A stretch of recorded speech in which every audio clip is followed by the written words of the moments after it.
गुरुर्ब्रह्मा गुरुर्विष्णु गुरुर्देवो महेश्वरा गुरु साक्षात् परब्रह्म तस्मै श्री गुरुवे नमः। तस्मै श्री गुरुवे नमः। तस्मै श्री गुरुवे नमः।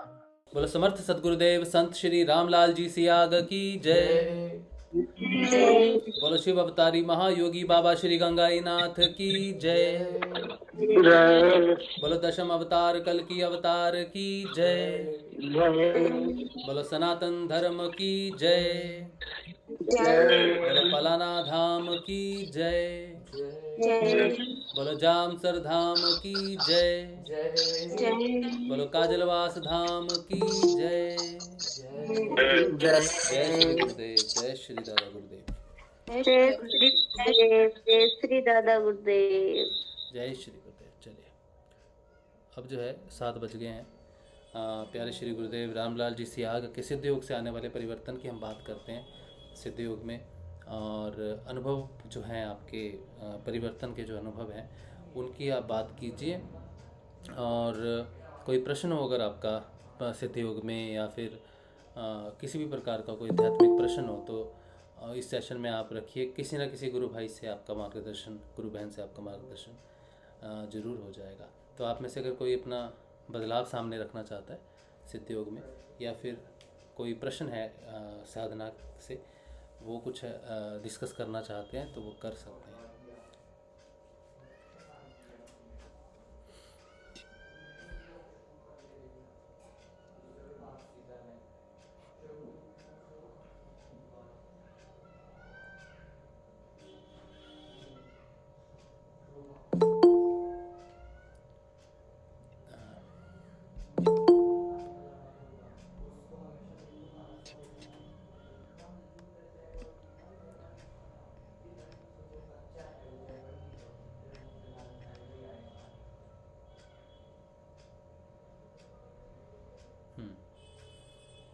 चलिए, किसी को कुछ बात करनी है?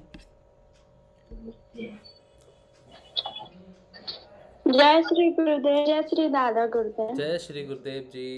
कैसे हो आप? ठीक हूँ। क्या हुआ? आप कैसे हैं? टेस्ट हुआ? हाँ, चश्मा मिला। चलो ठीक है। भैंस ने अभी दूध देना ठीक किया कि नहीं किया? क्या अभी भी हालत वही है उसकी? नहीं, अब सही हो गई है। चलो ये बहुत खुशी की बात है कि वो दूध भी ठीक। देखा, बेकार में चिंता नहीं करनी चाहिए और हर चीज़ में जो है ये नहीं देखना चाहिए, ठीक है? सकारात्मक रहना चाहिए हमेशा, ठीक है? मेरे को ध्यान में गुरुदेव का समाधि का जगह दिख रहा है जब ध्यान पे बैठ रही हूँ। अच्छा अच्छा, तो आप कभी नहीं गए गुरुदेव की समाधि पे? अभी नहीं, अभी जाने वाले हैं। अच्छा, कब जा रहे हो? अभी कोई कंफर्म नहीं हुआ है, मतलब जाने वाले हैं। अच्छा ठीक है, जाके गुरुदेव के दर्शन करके आओ, ठीक है? और चश्मा कितने नंबर का लगा है? 0.5। 0.5। चलो ठीक है, जल्दी पकड़ में आ गया, ठीक है? तो उसको पहनो और गुरुदेव का ध्यान करो, हो सकता है उतर जाए, ठीक है? शुरू शुरू में थोड़ी दिक्कत आएगी उस चश्मे को लेके। चलो ठीक है। जय श्री। जय श्री। जय श्री। चलिए, इनको चश्मा लगना है। 16 साल की बच्ची है, धुंधला दिख रहा था कुछ दिन से, और जब से इनको धुंधला दिखना शुरू हुआ 7-8 दिन से, तो 3-4 दिन से इनके घर में भैंस भी थोड़ी सी असुस्त थी, तो इन्हें लगा कि पता नहीं कोई प्रॉब्लम है क्या है। तो इन्हें मैडम ने कहा, इनकी टीचर ने, कि चश्मा एक नज़र टेस्ट कराओ। तो हम सब ने भी इनको यही सलाह दी कि ये चश्मे की वजह से है। तो अब ठीक है, सब ठीक है। तो हमेशा सकारात्मक रहिए और गुरुदेव का हमेशा स्मरण कीजिए। गुरुदेव के अलावा कोई भी शक्ति आप पे प्रभाव नहीं डाल सकती। तो सिर्फ और सिर्फ गुरुदेव का ही प्रभाव है आपके ऊपर में, हर सिचुएशन में, हर तरह से। वही हमारे आध्यात्मिक जीवन को और भौतिक जीवन को चलाते हैं। किस तरह से हमें चलना है ये हमारे कर्म प्रारब्ध पे डिपेंड करता है। मुसीबतें आती हैं और परेशानियाँ आती हैं, कठिनाइयाँ भी आती हैं, लेकिन वो हमें सबक सिखाने के लिए या हमें और सकारात्मक करने के लिए आती है, ठीक है? चलिए, और कोई गुरु भाई गुरु बहन कुछ बात करेगा? थोड़ी बहुत नेगेटिव ऊर्जा होती है तो राज भाई से बात करके खत्म हो जाती है। नहीं, नहीं भैया, ये तो आप मत मानो इस बात को, बट जो बात करता है ना उससे पूछ कर देखना इस चीज को, ये मैंने भी महसूस किया है। गुरुदेव की जहाँ बात होगी, जहाँ गुरुदेव का ध्यान होगा ना पूर्ण रूप से, वहाँ पर फिर वो हाँ वही। सोच बदल जाती है और कुछ नहीं। अब ऊर्जा तो एक ही ऊर्जा है सारी, लेकिन सोच अगर हमारी बदल जाए, जैसे घृणा प्रेम में बदल जाए, है ना, तो व्यक्ति सेम है, सिचुएशन सेम है, सब कुछ सेम है, घृणा की जगह प्रेम प्रेम हो गया, तो सिर्फ ये दृष्टिकोण है और अपने आप को एक दिशा में रखने की बात है कि नहीं मैं इसी दिशा में रहूँगा। तो सकारात्मक लोगों को भी कष्ट आते हैं जीवन में, बस ये सोच लेना कि ये कष्ट सिर्फ किसी प्रॉब्लम की वजह से है। तो जब हम डिनाई करना शुरू कर देते हैं कि ये चीज़ मुझ में नहीं है और मैं सकारात्मक ही हूँ, तो वो कनेक्शन भी टूटना शुरू हो जाता है उस चीज़ से और आदमी सकारात्मक हो जाता है। जितने भी संत हुए हैं, जितने भी ऋषि हुए हैं, उन्होंने सबने एक ही बात कहा है कि साधक के लिए सबसे बड़ा मूल मंत्र यही है कि वो हर सिचुएशन में गुरु के प्रति श्रद्धावान रहे और सकारात्मक रहे, बस बाकी सब काम गुरु अपने आप करते हैं। तो हमारा दृष्टिकोण जो है वो गुरु प्रति रहना चाहिए, सकारात्मक रहना चाहिए, यही सब चीज़ों से निकलने का एक रास्ता है। चलिए, और कोई कुछ बात करना चाहता है? कुछ है प्रश्न आपका, कुछ किसी तरह का? देवेंद्र सिंह जी कह रहे हैं, क्या नाद का उद्देश्य विचार शून्य करना है?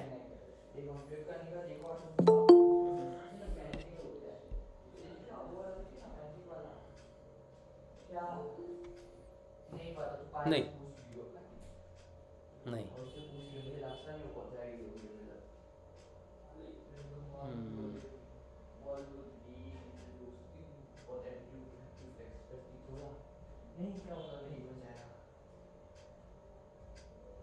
नाद जो है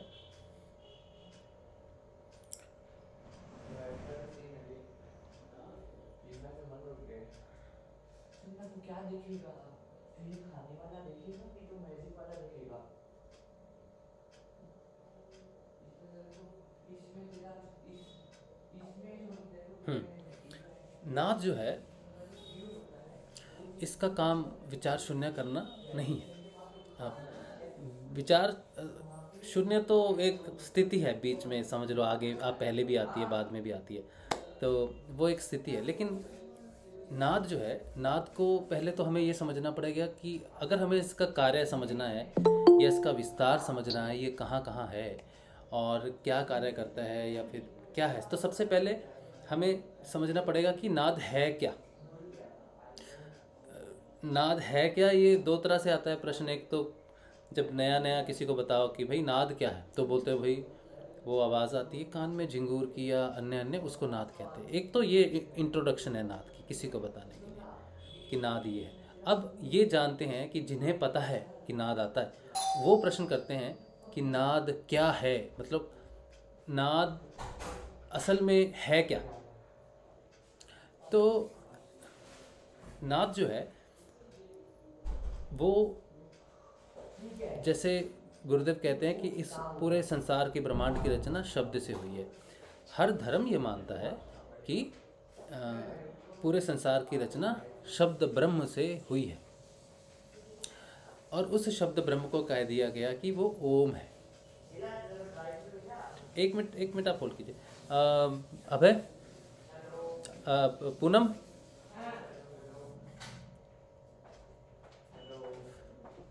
अभय को बोलो थोड़ा कम बात करो, बहुत आवाज़ आ रही है, डिस्टर्बेंस हो रहा है, तो उस तरफ जाने के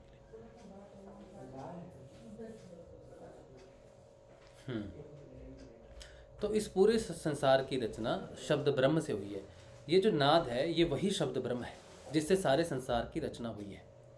तो इससे हमारी सारी प्रॉब्लम सॉल्व हो जाती है नाद को समझने की। कैसे? सोचो, शून्य है सब कुछ ऑलरेडी, विचार तो बहुत ही नीचे आए हैं, विचार तो बहुत बाद में आए हैं। लेकिन जब इस ब्रह्मांड की, जब उसने, परमात्मा ने संकल्प किया कि मैं एक से अनेक हो जाऊं, तो शब्द ब्रह्म वो संकल्प कह सकते हो। क्योंकि जब उसने संकल्प किया तो कोई उस समय किसी शब्द की एग्जिस्टेंस हो नहीं सकती। जैसे उसने कहा हो कि मैं एक से कई हो जाऊं, ये शब्द है ना, तो उस समय शब्द हो नहीं सकता, क्योंकि रचना हुई नहीं किसी भी शब्द की। तो शब्द से पहले संकल्प की रचना हुई। तो जब उसने संकल्प किया कि शब्द संकल्प के लिए शब्दों की या किसी मीडियम की ज़रूरत नहीं है। संकल्प एक डिवाइन है। जैसे कहते हैं ना कि अचानक मेरे मन में एक बात आई, अचानक मुझे ये लगा कि मुझे संकल्प करना चाहिए कि मुझे अब ऐसा करना चाहिए। तो संकल्प एक उत्पत्ति समझ लो कि किसी चीज़ का आविर्भाव हुआ है। तो उस परमात्मा के मन में जब ये हुआ, मन कह रहा हूँ मैं, मेरे शब्द, क्योंकि मेरे पास और शब्द नहीं है उस चीज़ को डिफाइन करने के लिए, या कहिए उस परमात्मा ने जब संकल्प किया कि मैं एक से अनेक हो जाऊं, ये संकल्प ही उसको पहली घटना घटी, पहली रचना हुई कि वो अपने आप को दो रूपों में, शक्ति और चेतन के रूप में करता है। तो शक्ति जो है वो एक नेटवर्क की तरह पूरे बिछ जाती है, पूरी रचना कर देती है सारी चीज़ों की। ये सारा जड़ है। जब तक कि चेतन उसमें, चेतन की सहायता से होती है, जब तक चेतन उसमें जागृत नहीं होता तब तक वो पूरी जड़ है।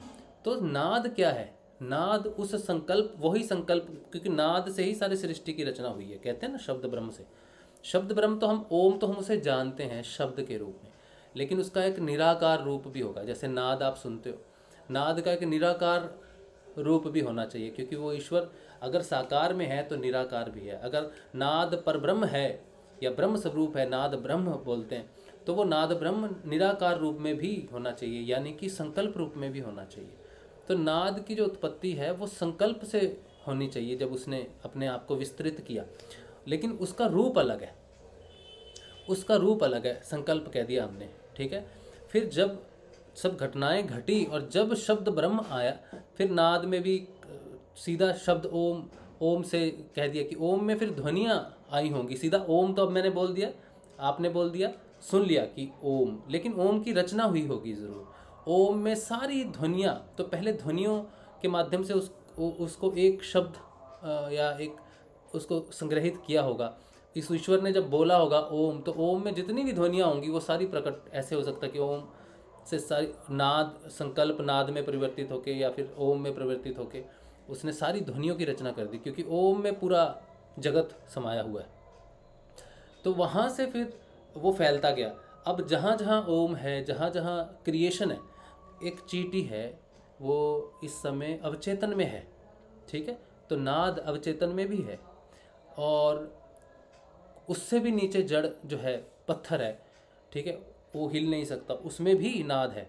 तो इस पूरी सृष्टि में शायद कोई भी वस्तु नहीं है जिसका निर्माण हो गया हो, साकार या निराकार, जिसमें वो परब्रह्म, शब्द ब्रह्म, हम शब्द ब्रह्म कहते हैं, वो नाद ब्रह्म ना हो जिसमें।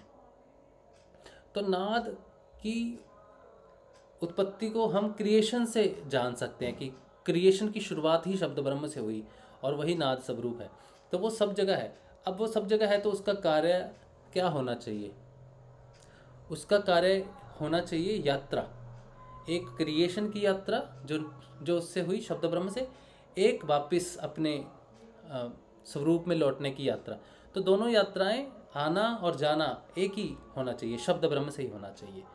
इसी बात को गुरुदेव ने अपनी स्पीच में कहा है कि अगर शब्द से रचना हो सकती है तो उसी शब्द से वापस हम अपने सोर्स तक पहुँच। सेम बात कही गुरुदेव ने, जो अभी मैंने बोला यही बात गुरुदेव ने ही कही, और अभी इस समय भी वही प्रेरणा सूत्र हैं, वही प्रेरणा है, उन्हीं का ये सारा कार्यक्रम चल रहा है। तो अगर ये बात मेरे मुंह से निकलती है इस पूरी बात को डिस्कशन करने के बाद, तो ये बिल्कुल मूल स्वरूप बात में आ जाता है कि जहाँ गुरुदेव ने कहा कि शब्द ब्रह्म से रचना होने के बाद शब्द ब्रह्म से ही वापस उसको पकड़ा जा सकता है। फिर उन्होंने मंत्रों की बात की कि मंत्रों में ये शक्ति होती है, मैं जानता नहीं था। फिर उन्होंने जो हमें जो मंत्र दिया, जिसे हम संजीवनी मंत्र कहते हैं, वो बिल्कुल उसकी स्थूल फॉर्म में है, समझ लो, मतलब क्रूड फॉर्म में नहीं है, मतलब पूरा जैसे आपके पास घर में कोई तेल पहुंचता है, पूरी इसकी प्रोसेसिंग होकर पहुंचती है। तो जो संजीवनी मंत्र आप तक पहुंच रहा है, जिसे आप सुन सकते हो, जिसे आप बोल सकते हो, वो पूर्ण रूप से आपके समझने लायक होके, रिफ्रेश होके आया है। जब आप मंत्र जपना शुरू करते हो तो आप वापस समझ लो उस संकल्प की तरफ जाते हो। एक मिनट।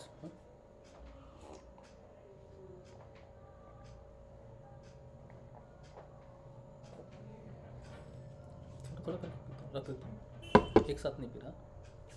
अच्छा, तो क्या कहा था मैं? तो शब्द ब्रह्म आपके पास बिल्कुल रिफाइंड फॉर्म में आया।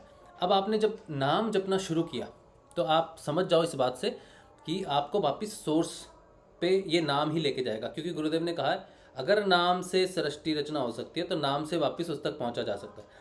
तो वहाँ पे तो जब उसने बोला तो ये मंत्र नहीं बोला ना, संजीवनी मंत्र, उसने किसी और फॉर्म में बोला है।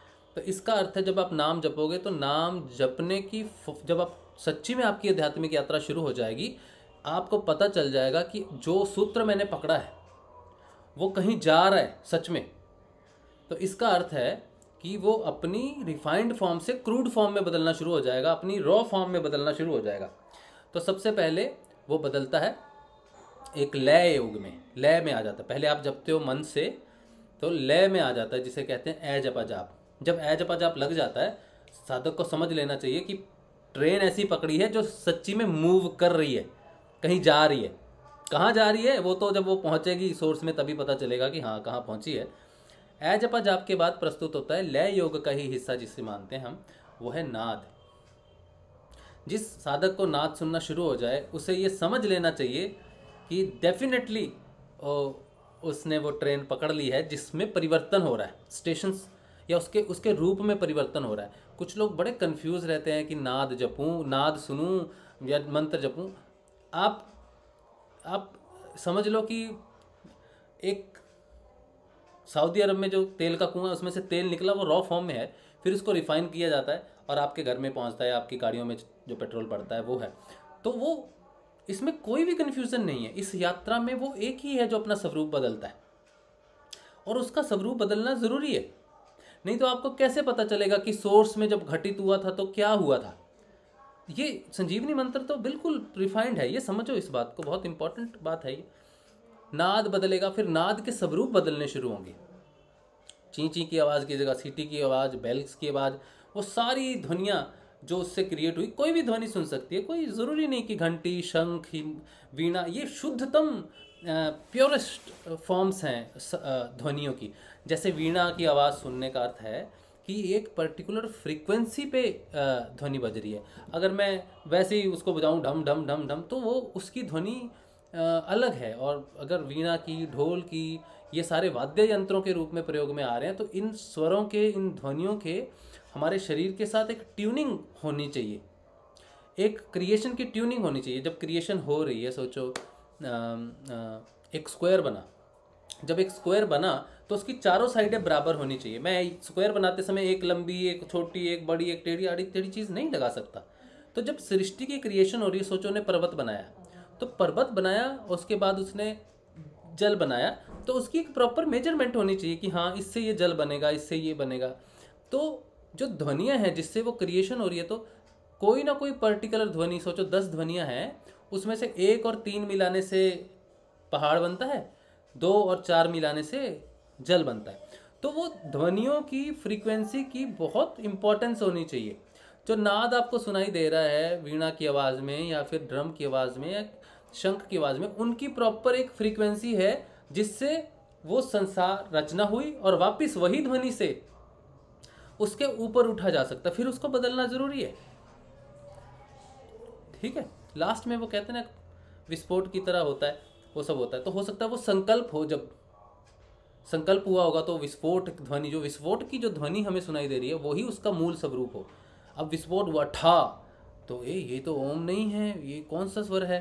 तो हो सकता है कि अभी वो ओम तो शब्द फॉर्म में आ गया, बहुत रिफाइंड होके आ गया। ठीक है, जब उसने उसको प्रसारित किया होगा तब वो उसकी ध्वनि एक ब्लास्ट की तरह हो, जो जिसे मेघनाद कहते हैं।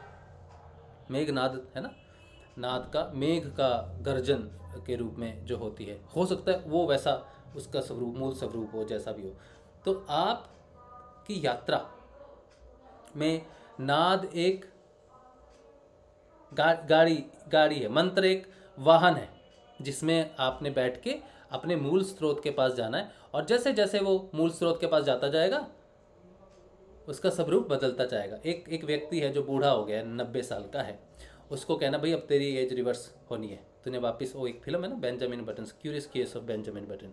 सिमिलरली उसमें क्या होता है कि एक बच्चा पैदा होता है, वो बूढ़ा पैदा होता है, इसकी स्किन वगैरह सारी बूढ़ी है, बट अंदर से वो बच्चा है, शरीर उसका बूढ़ा है, ठीक है। हालांकि इसमें क्या है, इसमें शरीर भी बूढ़ा और समझ लो अंदर से भी वो बूढ़ा है, सारा एक्सपीरियंस उसको हो चुका है। अब इसने वापस यात्रा करनी है, अंदर से तो वो वापस स्रोत की तरफ जा रहा है, बाहर से उसका शरीर भी परिवर्तन हो तो फिर वो वापस जवान हो जाएगा, फिर युवावस्था में आएगा, किशोरावस्था में, और फिर बचपन में आ जाएगा। उसका शरीर भी, उसका मन भी, सारी चीज़ें बदलनी शुरू हो जाएंगी, पूरा परिवर्तन हो जाएगा। और जो मूल स्वरूप में कृष्ण बाल स्वरूप में बैठा हुआ है, वो वापस उसका जो मन है वो सारे संसार जो उसने खटा कमाया, जो जमा किया सारी चीज़ें, वो सारी चीज़ों को त्याग करेगा, जिसे कहते हैं वैराग्य। तो ये रिवर्स डायरेक्शन में ही वैराग्य आ सकता है, क्योंकि उसने जो इकट्ठा किया उसको छोड़ना भी है, तो वो वैराग्य वगैरह सारा छोड़ आता रहेगा, और जो उसने कमाया वो सारा धुलता रहेगा। और लास्ट में कौन बचेगा? वो छोटा सा नवजात 9-10 महीने का शिशु, जो जिसके मन में सिर्फ कुछ भी नहीं है, वो भावों से मुक्त है, वो सारी चीज़ों से मुक्त है। तो यहाँ तक पहुँचना, रिवर्स में पहुँचना भी वही जर्नी होगी कि मैंने शुरू किया था बुढ़ापे में। अब जब 8-9 महीने के शिशु में होगा तो मैं तो ये नहीं कह सकता नहीं जी मैंने तो बुढ़ापे में शुरू किया था, ये मैं तो बुढ़ापे में ही रहूँगा। तो मंत्र जाप एक स्टेज है, सिर्फ शुरुआती स्टेज है। फिर है जपा जा, फिर नाद, फिर वो नाद ही कई रूपों में बदलता रहेगा, वो आप में परिवर्तन करता रहेगा, सारी चीज़ें होती रहेंगी। और नाद का काम, अगर आप कहो कि विचार को शून्य करना है, तो आप ये कह सकते हैं कि वो रास्ते में जा रहा है और रास्ते में विचार उसको रोकते हैं। जैसे आप जा रहे हो और कोई दुश्मन आपके सामने कुछ रखता है, तो विचार एक दुश्मन की तरह आएंगे और उसने उनको सबको हटाते जाना है। तो वो विचार को शून्य नहीं करता, बल्कि वो विचारों से परे चला जाता है। विचारों की स्थिति कभी खत्म नहीं हो सकती, वो जहाँ है वहीं रहेंगे हमेशा। आपके मन में है, मन में ही रहेंगे, उनको ख़त्म नहीं किया जा सकता है। एक बार जिसकी संरचना हो गई, उसका रूप बदला जा सकता है, लेकिन उसको आप नकारात्मक से सकारात्मक विचारों में आ सकते हैं, लेकिन विचार ख़त्म नहीं होते कभी भी। आपको विचारों से इसीलिए लड़ने के लिए नहीं कहा जाता, आपको विचारों से ऊपर उठने के लिए कहा जाता है। एक मिनट,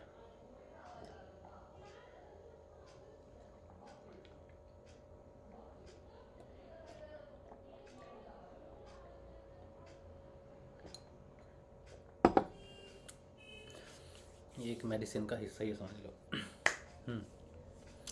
अच्छा, मैं क्या कह रहा था? विचार, हाँ, विचारों से विचारों को हम परिवर्तित कर सकते हैं, जैसे ऊर्जा को परिवर्तित कर। विचार भी एक ऊर्जा ही है, ये भी क्रूड फॉर्म में है कि मुझे एक विचार आया, मैं यहाँ पे एक घर बनाऊँगा।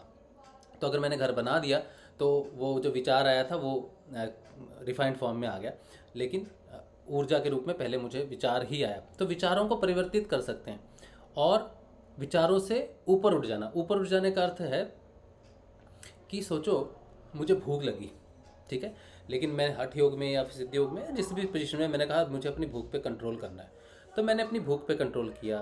तो मैंने 2-3 दिन कंट्रोल किया, फिर मुझे भूख लगनी कम हो गई, ठीक है। तो ये एक प्रोसेस आया, लेकिन वैराग्य ऐसे काम नहीं करता। वैराग्य ऐसे काम नहीं करता। कैसे काम करता है वैराग्य? वैराग्य जब घटित हो जाएगा तो वो जो भूख लग रही थी जिसको मैंने दबाया, वो भूख लगेगी नहीं। सोचो मेरे मन में, जैसे कल गोयल भाई ने पूछा था कि क्रोध और एक और था किस काम, क्रोध लाल कुछ ऐसा, क्रोध आता है, ठीक है, क्रोध आता है तो मैं इससे कैसे बचूं? तो जब तक क्रोध आता है तब तक आप सिर्फ सकारात्मक हो सकते हो, नाम जप सकते हो या अपने उसको देख के शांत हो सकते हो।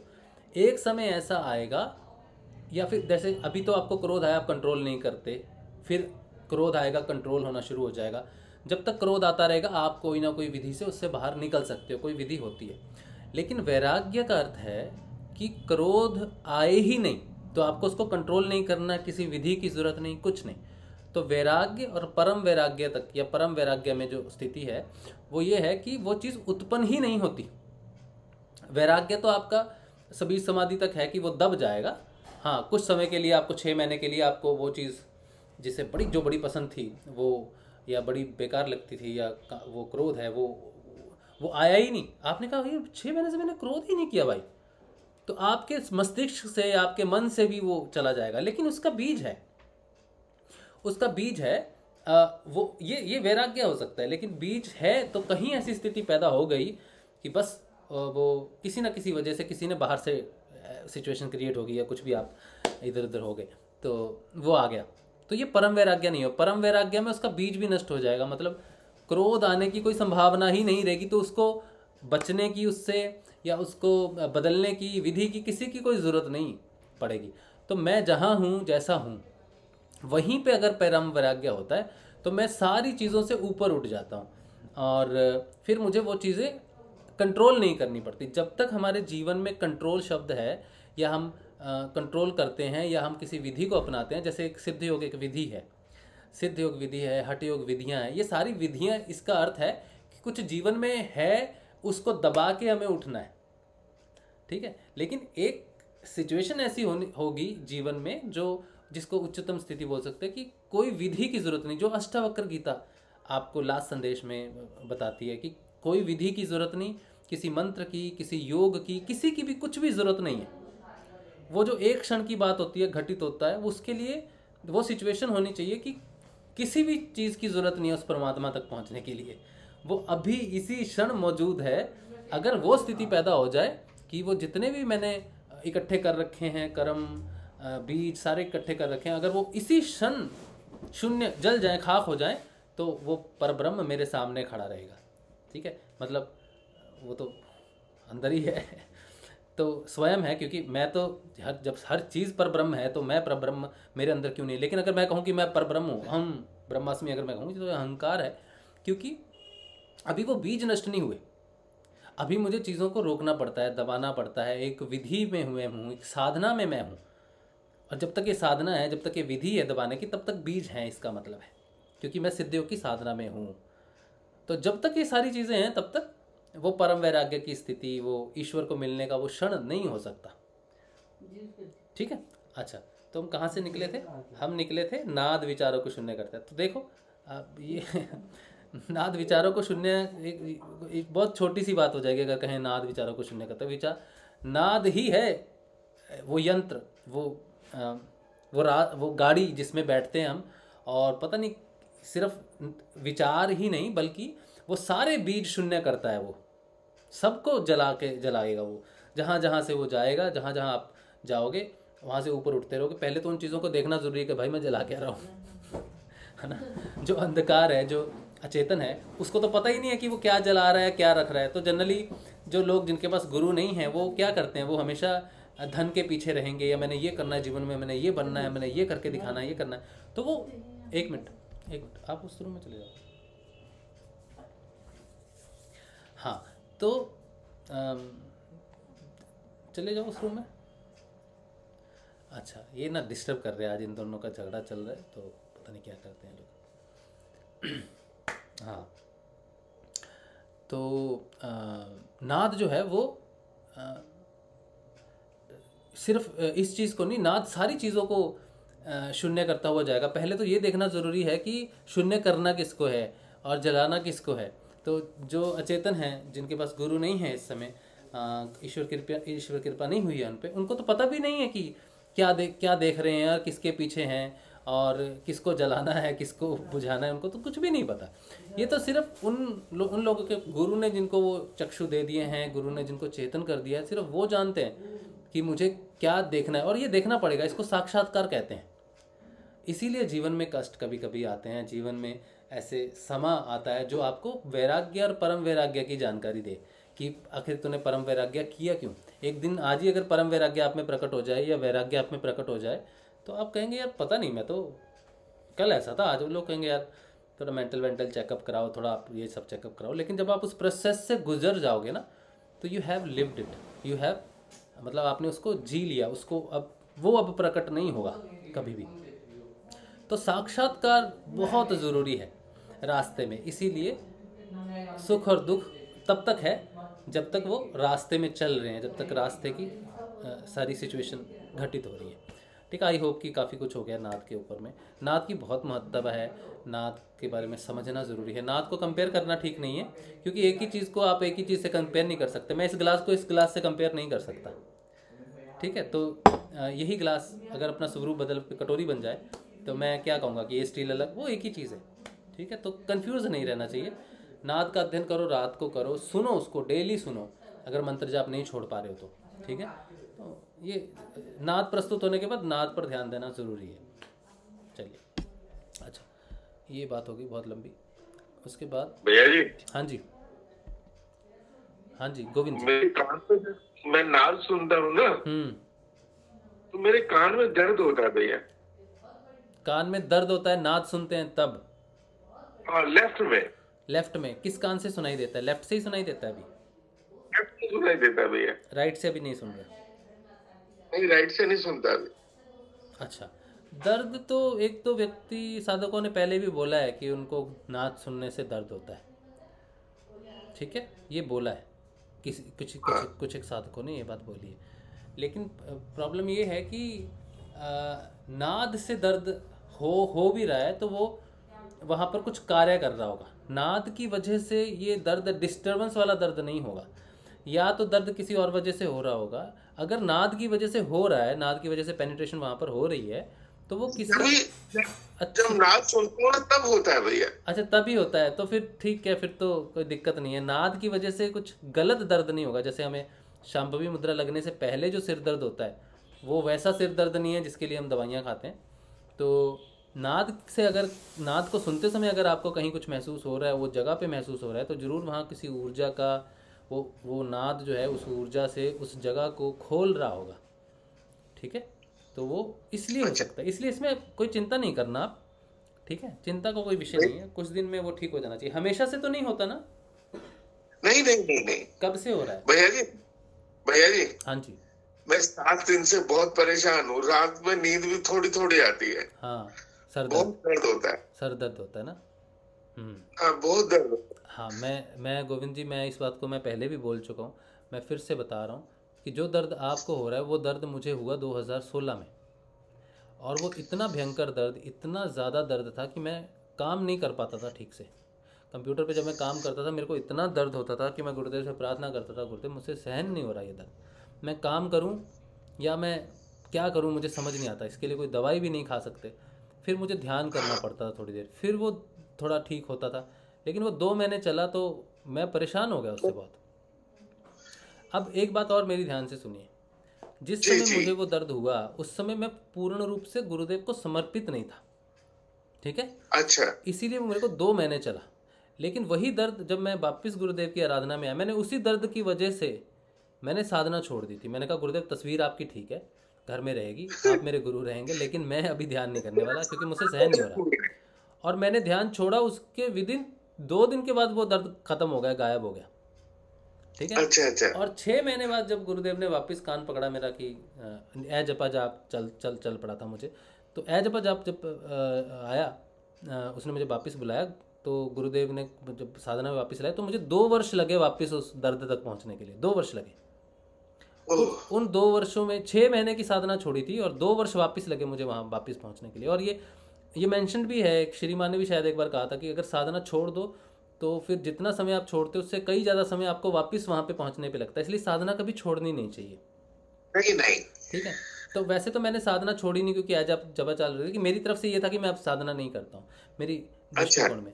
तो फिर वो वापस जब 2019 में जब वो दर्द हुआ मुझे, 2016 नवंबर दिसंबर की बात है, और 2019 के अक्टूबर में, पूरे अब कितने 3 साल हो गए शायद, 3 साल बाद वो मुझे दर्द हुआ। और मैंने कहा भैया अब मैं नौकरी नहीं कर पाऊँगा क्योंकि ये दर्द वैसा ही भयंकर दर्द है।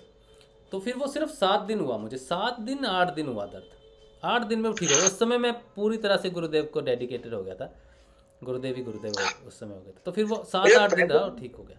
भैया जी, हाँ जी, भैया जी, हाँ जी। पहले दिन तो मुझे मेरे मुंह पे भी, सिर में भी बहुत दर्द हुआ। अच्छा, बहुत ज्यादा। अच्छा। तो मैंने माँ से प्रार्थना करी, माँ मुझे सुला दे। तो माँ ने मुझे सिलाया 3-4 घंटे। अच्छा, हाँ, पहले दिन की बात है। अच्छा। और मैं काफी, मतलब दर्द तो था मुझे, पर मैं सो गया था। अब मैं माँ से कहना नहीं चाहता कुछ भी। नहीं, आप गुरुदेव से नहीं कोई बात नहीं, गुरुदेव से आप प्रार्थना कीजिए, कोई दिक्कत नहीं है, ठीक है। सब एक ही हैं, गुरुदेव, दादा गुरुदेव, गुरु माँ को तो सानिध्य इस समय हमें प्राप्त हो रहा है, ठीक है, इसलिए हमारी अट्रैक्शन सारी गुरु माँ की तरफ है। और गुरुदेव से आप प्रार्थना कीजिए इस बात पे। और आप तो समर्पित हैं, सिर्फ गुरुदेव का ध्यान करते हैं, गुरुदेव कोई मुझे काम। हाँ, तो आप उनसे जितना साधक समर्पित होगा ना, ये दर्द उतनी जल्दी चला जाता है, ये मैंने अपना अनुभव किया है। अच्छा। और इसकी कोई दवाई नहीं है और कोई अलग सूत्र नहीं है या कुछ भी उपाय नहीं है, उपाय कुछ नहीं है सिद्धियोग में, उपाय मंत्र जाप ही है या फिर नाद का अनुसरण ही है। और वो जो घटना घट रही है उसे सहना पड़ेगा आपको, ये तो है। थोड़ा सा शांभवी मुद्रा से पहले ये थोड़ा सा प्रेशर पड़ता है दिमाग में, सारा प्रेशर दिमाग में पड़ता है कि आंखें जब उठती हैं ऊपर, तो उसके लिए जो प्रेशर की ज़रूरत है, उसके लिए जो सर की मजबूती की ज़रूरत है। जनरली जब साधक हठ योग में शांभवी मुद्रा का करते हैं तो उनको लगाने के बाद दर्द होता है, सिद्ध योग में उल्टा होता है, लगने से पहले दर्द होता है। और जिस दिन शांभवी मुद्रा लग जाएगी उस दिन सारा दर्द सिर का ख़त्म हो जाएगा। फिर भी आते हैं बीच बीच में सर दर्द आते हैं शांभवी मुद्रा के बाद भी, लेकिन वो इतने स्ट्रॉन्ग नहीं होते जितने शांभवी मुद्रा वाला दर्द जो होता है ना, असहनीय, वो नहीं होता बाद में। हाँ, शांभवी मुद्रा वाला थोड़ा असहनीय होता है।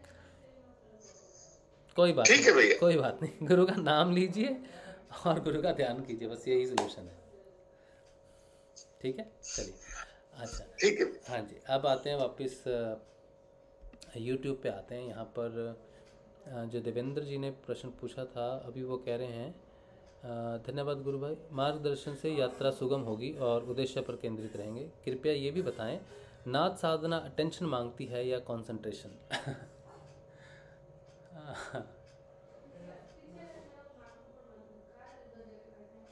कंसंट्रेशन भी मांगती है और अटेंशन भी मांगती है, बट कंसंट्रेशन ज़्यादा है। 99% इट नीड्स कंसंट्रेशन, क्योंकि नाद का अनुसंधान करने का अर्थ है आप अपने डीपर कॉन्शियस में जा रहे हो।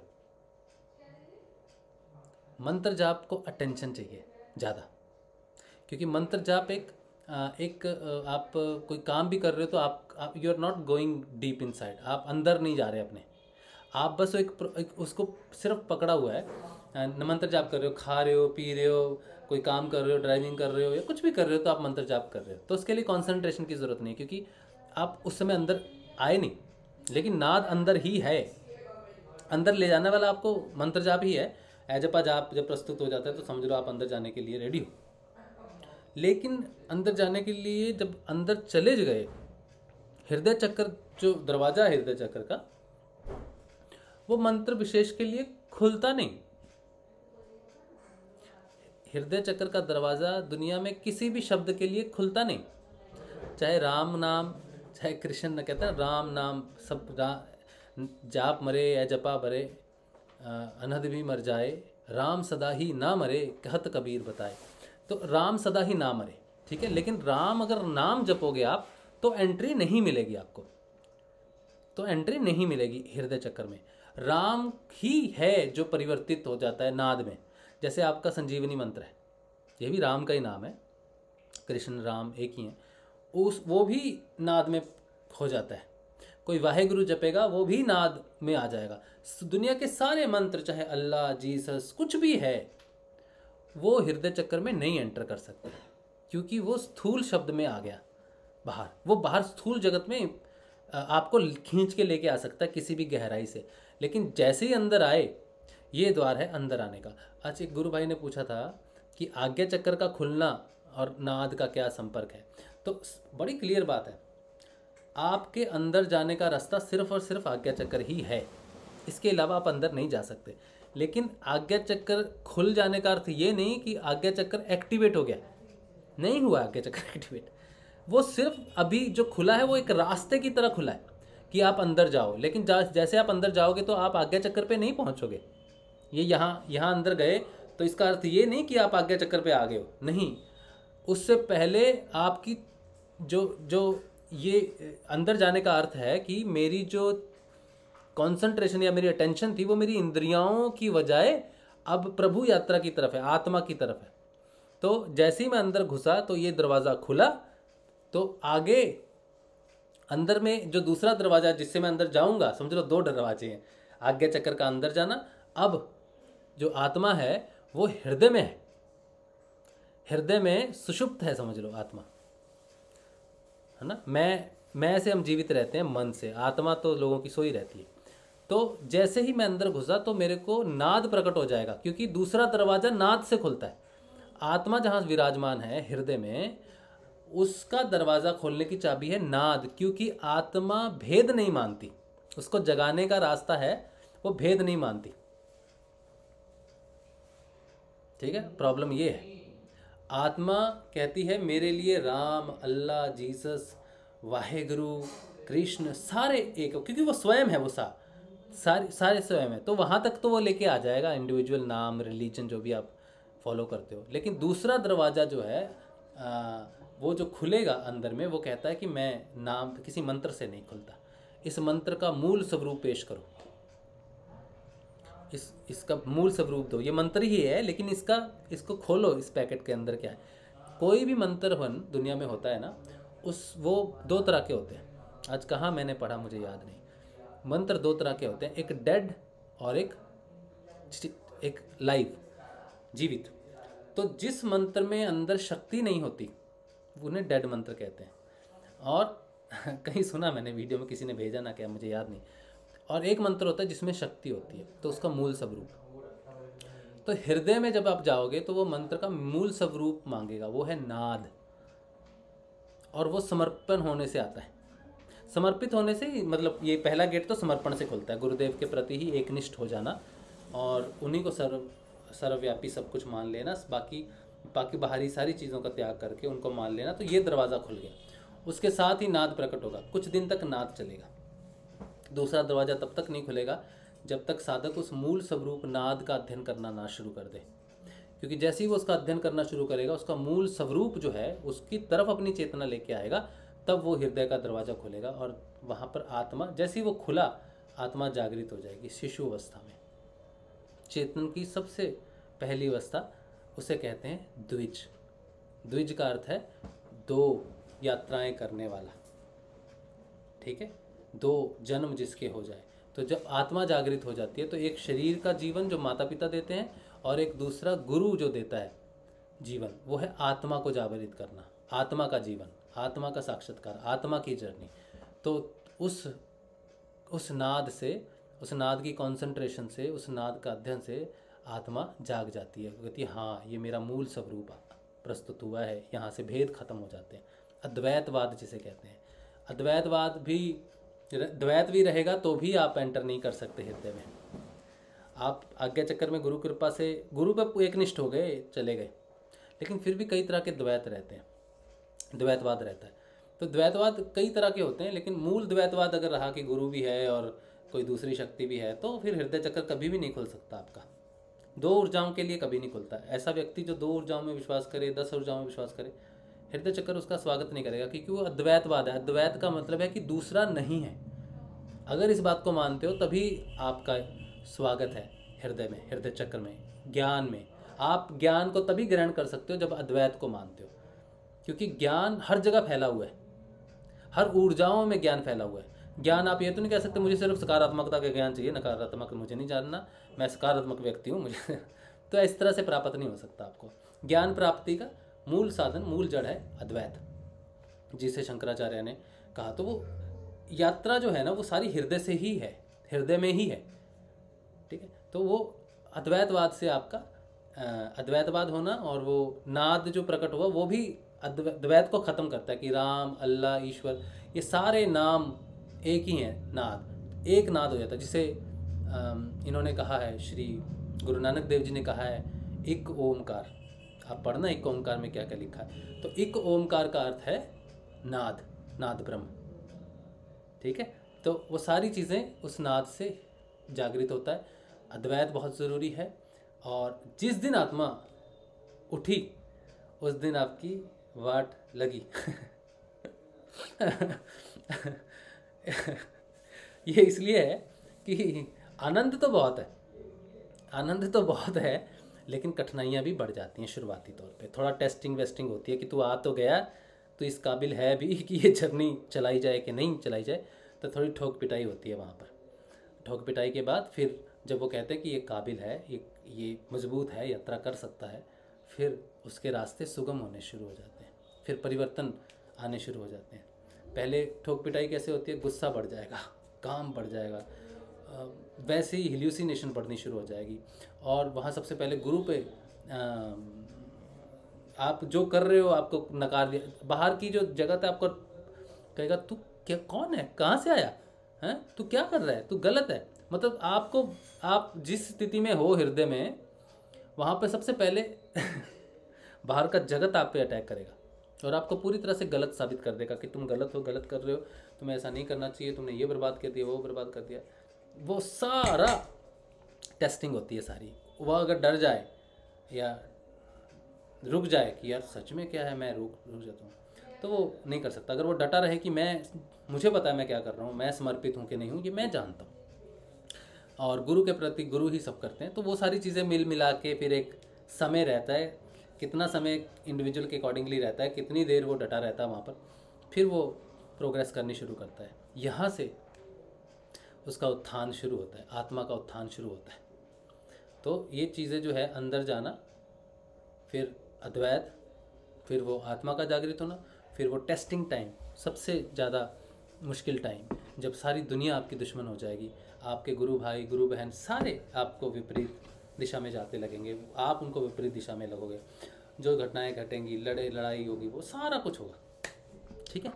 तो फिर वो यात्रा है। चलो अभी क्या था कंसंट्रेशन पे बात थी, तो ये कंसंट्रेशन नाथ को ज़्यादा चाहिए, ठीक है। आई होप कि क्लियर हो गया होगा यहाँ पर। अच्छा, ऊपर में कुछ प्रश्न है। एवरीथिंग कह रही है, जिसको नाद सुनाई दे रहा है उसको क्या जपा लगा है? नाद लय योग है, ठीक है। अगर आप ये सोचते रहोगे कि ये लगा कि नहीं लगा, वो लगा कि नहीं लगा, एक योग है जिसे लय योग कहते हैं। लय योग में बहुत सारी चीज़ें आती हैं, जिसे रिदम कहते हैं। जैसे दिन रात ये हो रहे हैं ना, तो ये रिदमेटिक है, ये लय है। प्रकृति लय योग में रहती है हमेशा, ठीक है। इसकी हर कार्य लय में है। म्यूज़िक में लय नहीं होती तो आपको वो गाना अटपटा लगेगा। अगर सूरज कहे आज दोपहर को उगेंगे भैया, आज रात थोड़ी 10 घंटे की कर लो, नहीं, वो लय में रहेगा। मौसम जो आते हैं जाते हैं लय में रहते हैं। पूरी प्रकृति लय योग में है इस समय, ठीक है। तो जिस तरह जब आप प्रवेश करते हो ना, तो आप एक योग में प्रवेश करते हो। अगर आप ये कहोगे कि मुझे जपा जाप अलग है या नाद अलग है, तो दोनों एक योग का हिस्सा है, दोनों ही एक योग का हिस्सा है। हाँ, ये कह सकते हैं कि साधक को ये जो नाद है या फिर ये जो जपा जाप है, इन दोनों की स्थिति अलग अलग तत्व में घटित होती है। ये आप कह सकते हो, तत्व में घटित होती है, ठीक है। लय योग में जो जपा जाप है वो मन यानी कि सूक्ष्म भौतिक में है। स्थूल में मैंने हठ से जाप किया, लेकिन प्राण में और मन में लय से होगा, क्योंकि प्राण मेरे चलते हैं, आपके चलते हैं ना, सांस आई सांस गई, तो ये लय में चलते हैं। तो प्राण लय योग का हिस्सा है, लेकिन शरीर हठ योग का हिस्सा है, जिसमें मंत्र मुझे जपना पड़ता है। और मन भी लय योग में आ जाता है। मन ही है जो हठ योग लय योग की, क्योंकि वो ऊपर है, वो प्राण लय योग में भी आ जाता है और नीचे हठ में भी आ जाता है। इसीलिए मंत्र को मन से जपना पड़ता है। तो हठ से मन, क्योंकि हठ का मन पे भी अधिकार है, तो हठ से जब हम मन में जाप करते हैं तो वो लय से प्राण में भी चला जाता है। और जब वो प्राण में चला जाता है, लय में चला जाता है, तो फिर ही आपको जब हृदय में आप प्रवेश करोगे, हृदय में प्रवेश मन से ऊपर की कथा है, आगे का बात है हृदय में प्रवेश करना। और मैंने आपको बता दिया कि हृदय में प्रवेश जपा जाप से नहीं हो सकता। हृदय में प्रवेश करने के लिए आपको नाद ही चाहिए। तो वो लय योग जो है वो नेक्स्ट तत्व में आ जाएगा, ठीक है। हृदय में प्रस्तुत होने के लिए, हृदय को खोलने के लिए उसे अब कितनी देर के लय के बाद वो अपने मूल स्वरूप में आता है तो वो डिपेंड करता है। तो अगर इस तरह से देखें तो ए जपा जाप आपके सूक्ष्म 3 जो नीचे लेयर्स हैं उसमें अधिकार रखता है। तो अगर आप ऊपर उठ जाते हो, ठीक है, कईयों को नाद सुनाई देता है, लोग उनको पता नहीं चलता है जपा जाप क्या है। प्रॉब्लम पता क्या है, ये नहीं कि आपको जपा जाप लगा है कि नहीं लगा, ये प्रॉब्लम नहीं है। अगर आप ये मेन सूत्र समझ लो कि नाद कहाँ किस लेयर में है और किस योग का हिस्सा है, तो आपका ये कन्फ्यूज़न ख़त्म हो जाएगा। हम कई बार ये समझने के काबिल नहीं होते कि हमें वो चीज़ है, लगी हुई है कि जपा जब पता ही नहीं चलता साधकों को कि क्या होता है। कितना भी सिर खपाई कर लो, कितना भी आप बता लो, कितना भी एक्सप्लेन कर लो, लेकिन नहीं समझ में आएगा, नहीं समझ में आएगा, क्योंकि मूल योग का सिद्धांत नहीं है हमारे पास। ठीक है, तो जो लय योग है, लय योग का हिस्सा सबसे पहले ए जपा जाप ही होना चाहिए। बिना ए जपा जाप के आप नाद तक पहुंचते हो, ये मुझे लगता नहीं कि संभव है। गुरु कृपा कुछ भी कर सकती है, ठीक है, लेकिन अगर चाहे 10 सेकंड के लिए ही ए जपा जाप लगे और उसके बाद वो नाद में परिवर्तित हो जाए, लेकिन ये बहुत ज़रूरी है ए जपा जाप लगना। ए जपा जाप के बिना सूक्ष्म भौतिक में लय योग के बिना ऊपर के लय योग में नहीं प्रवेश किया जा सकता। जैसे सीढ़ी है, सीढ़ी के नीचे के हिस्से में पैर रख के अगर आप हर बार सिर्फ चौथी सीढ़ी पे ही पैर रखोगे तो लोग क्या आपको क्या कहेंगे, भाई तू सीधी चौथी सीढ़ी पे काम करता है तो 3 की सीढ़ियाँ नीचे ज़रूरत ही नहीं है तुझे। तो आपको एक सीढ़ी, दूसरी सीढ़ी, तीसरी सीढ़ी पे अगर जाना है तो आपको, अगर नाद आपको सुनाई देता है तो आपको लय योग का दूसरा स्तर है, तो आपको पहले स्तर में, पहले तत्व में वो घटित होना चाहिए। बस आप में क्षमता नहीं है कि आप उसे जान पाओ, समझ पाओ या उसको महसूस कर पाओ। योग आपके लिए अपनी प्रकृति नहीं बदलेगा, प्रकृति अपने लिए अपना नियम, आपके लिए अपना नियम नहीं बदलेगी। कि आपको ठंड लगनी महसूस नहीं होती, इसका मतलब ये नहीं कि ठंड पड़ नहीं रही। मेरे लिए ये ठीक है, ठंड नहीं लग रही इस समय मुझे, मेरी बीवी स्वेटर, चुन्नी और पता नहीं क्या क्या लेके घूम रही है, हाँ, तो उसके लिए मेरे को वो चीज़ महसूस नहीं हो रही, उसको वो हो रही है उतनी, ठीक है, क्योंकि उसको प्रॉब्लम है ठंड से, तो उसको वो जल्दी उसका शरीर ग्रहण कर लेता है उस चीज़ को। तो अगर आपको नाद सुनाई देता है तो आप ये समझो कि आपको ए जपा जाप शुरुआती है लय योग का और वो लगा हुआ है। मेरे कहने से अभी भी आप यकीन नहीं करोगे, तो इसलिए आप इसके नियम को समझने की कोशिश करो, इसकी पद्धति को समझने की कोशिश करो कि ये किस चीज़ का हिस्सा है। इसे महायोग क्यों कहते हैं, क्योंकि इसमें सारे योग सम्मिलित हैं। ठीक है जी, आई होप कि थोड़ा सा क्लियर हो जाए इस चीज़ के बारे में, क्योंकि इन चीज़ों का ठा जवाब नहीं दे सकते। अगर आपने कहा कि नाद आ सकता है तो मैं सीधा अगर कह दूँ हाँ आ सकता है, उससे किसी को कोई सेटिस्फेक्शन नहीं होगी, ठा आंसर नहीं हो सकती कुछ चीज़ों की। कुछ चीज़ों की एक्सप्लेनेशन बहुत ज़्यादा ज़रूरी हो जाती है समझने के लिए, ठीक है। तो आई होप कि आप सही निर्णय लो इस चीज़ का कि क्या चीज़ है, क्या सिस्टम है। अच्छा, लर्न विद अनविता कह रहे हैं मुझे बांसुरी नाद सुनाई देता है। बहुत बढ़िया, बहुत अच्छी बात है। गुरुदेव ने कहा है नाद हमें हमारे कर्म प्रारब्ध के हिसाब से सुनाई देता है, लेकिन मेरी बॉडी पर नीले निशान पड़ते हैं, किसी ने बताया है कि नेगेटिव है। मैंने अपना इलाज भी करवाया उनसे, बट मुझे अभी भी सपने में काला साया दिखाई देता है और अभी भी हैंड और आर्म पर नीले निशान पड़ते हैं। तो मैं क्या समझूं, ये नेगेटिविटी है या नहीं, और अगर है तो मैं क्या करूं? गुरुदेव जी मेरी हेल्प कैसे कर सकते हैं?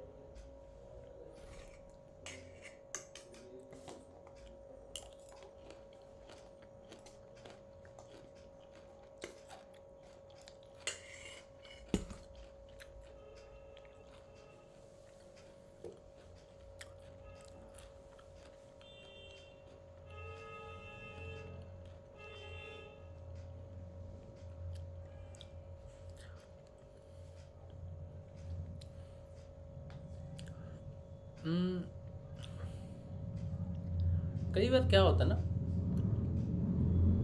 हमारी जो ब्लड वेसल्स है ना, इनका एक्चुअल कलर है ब्लू।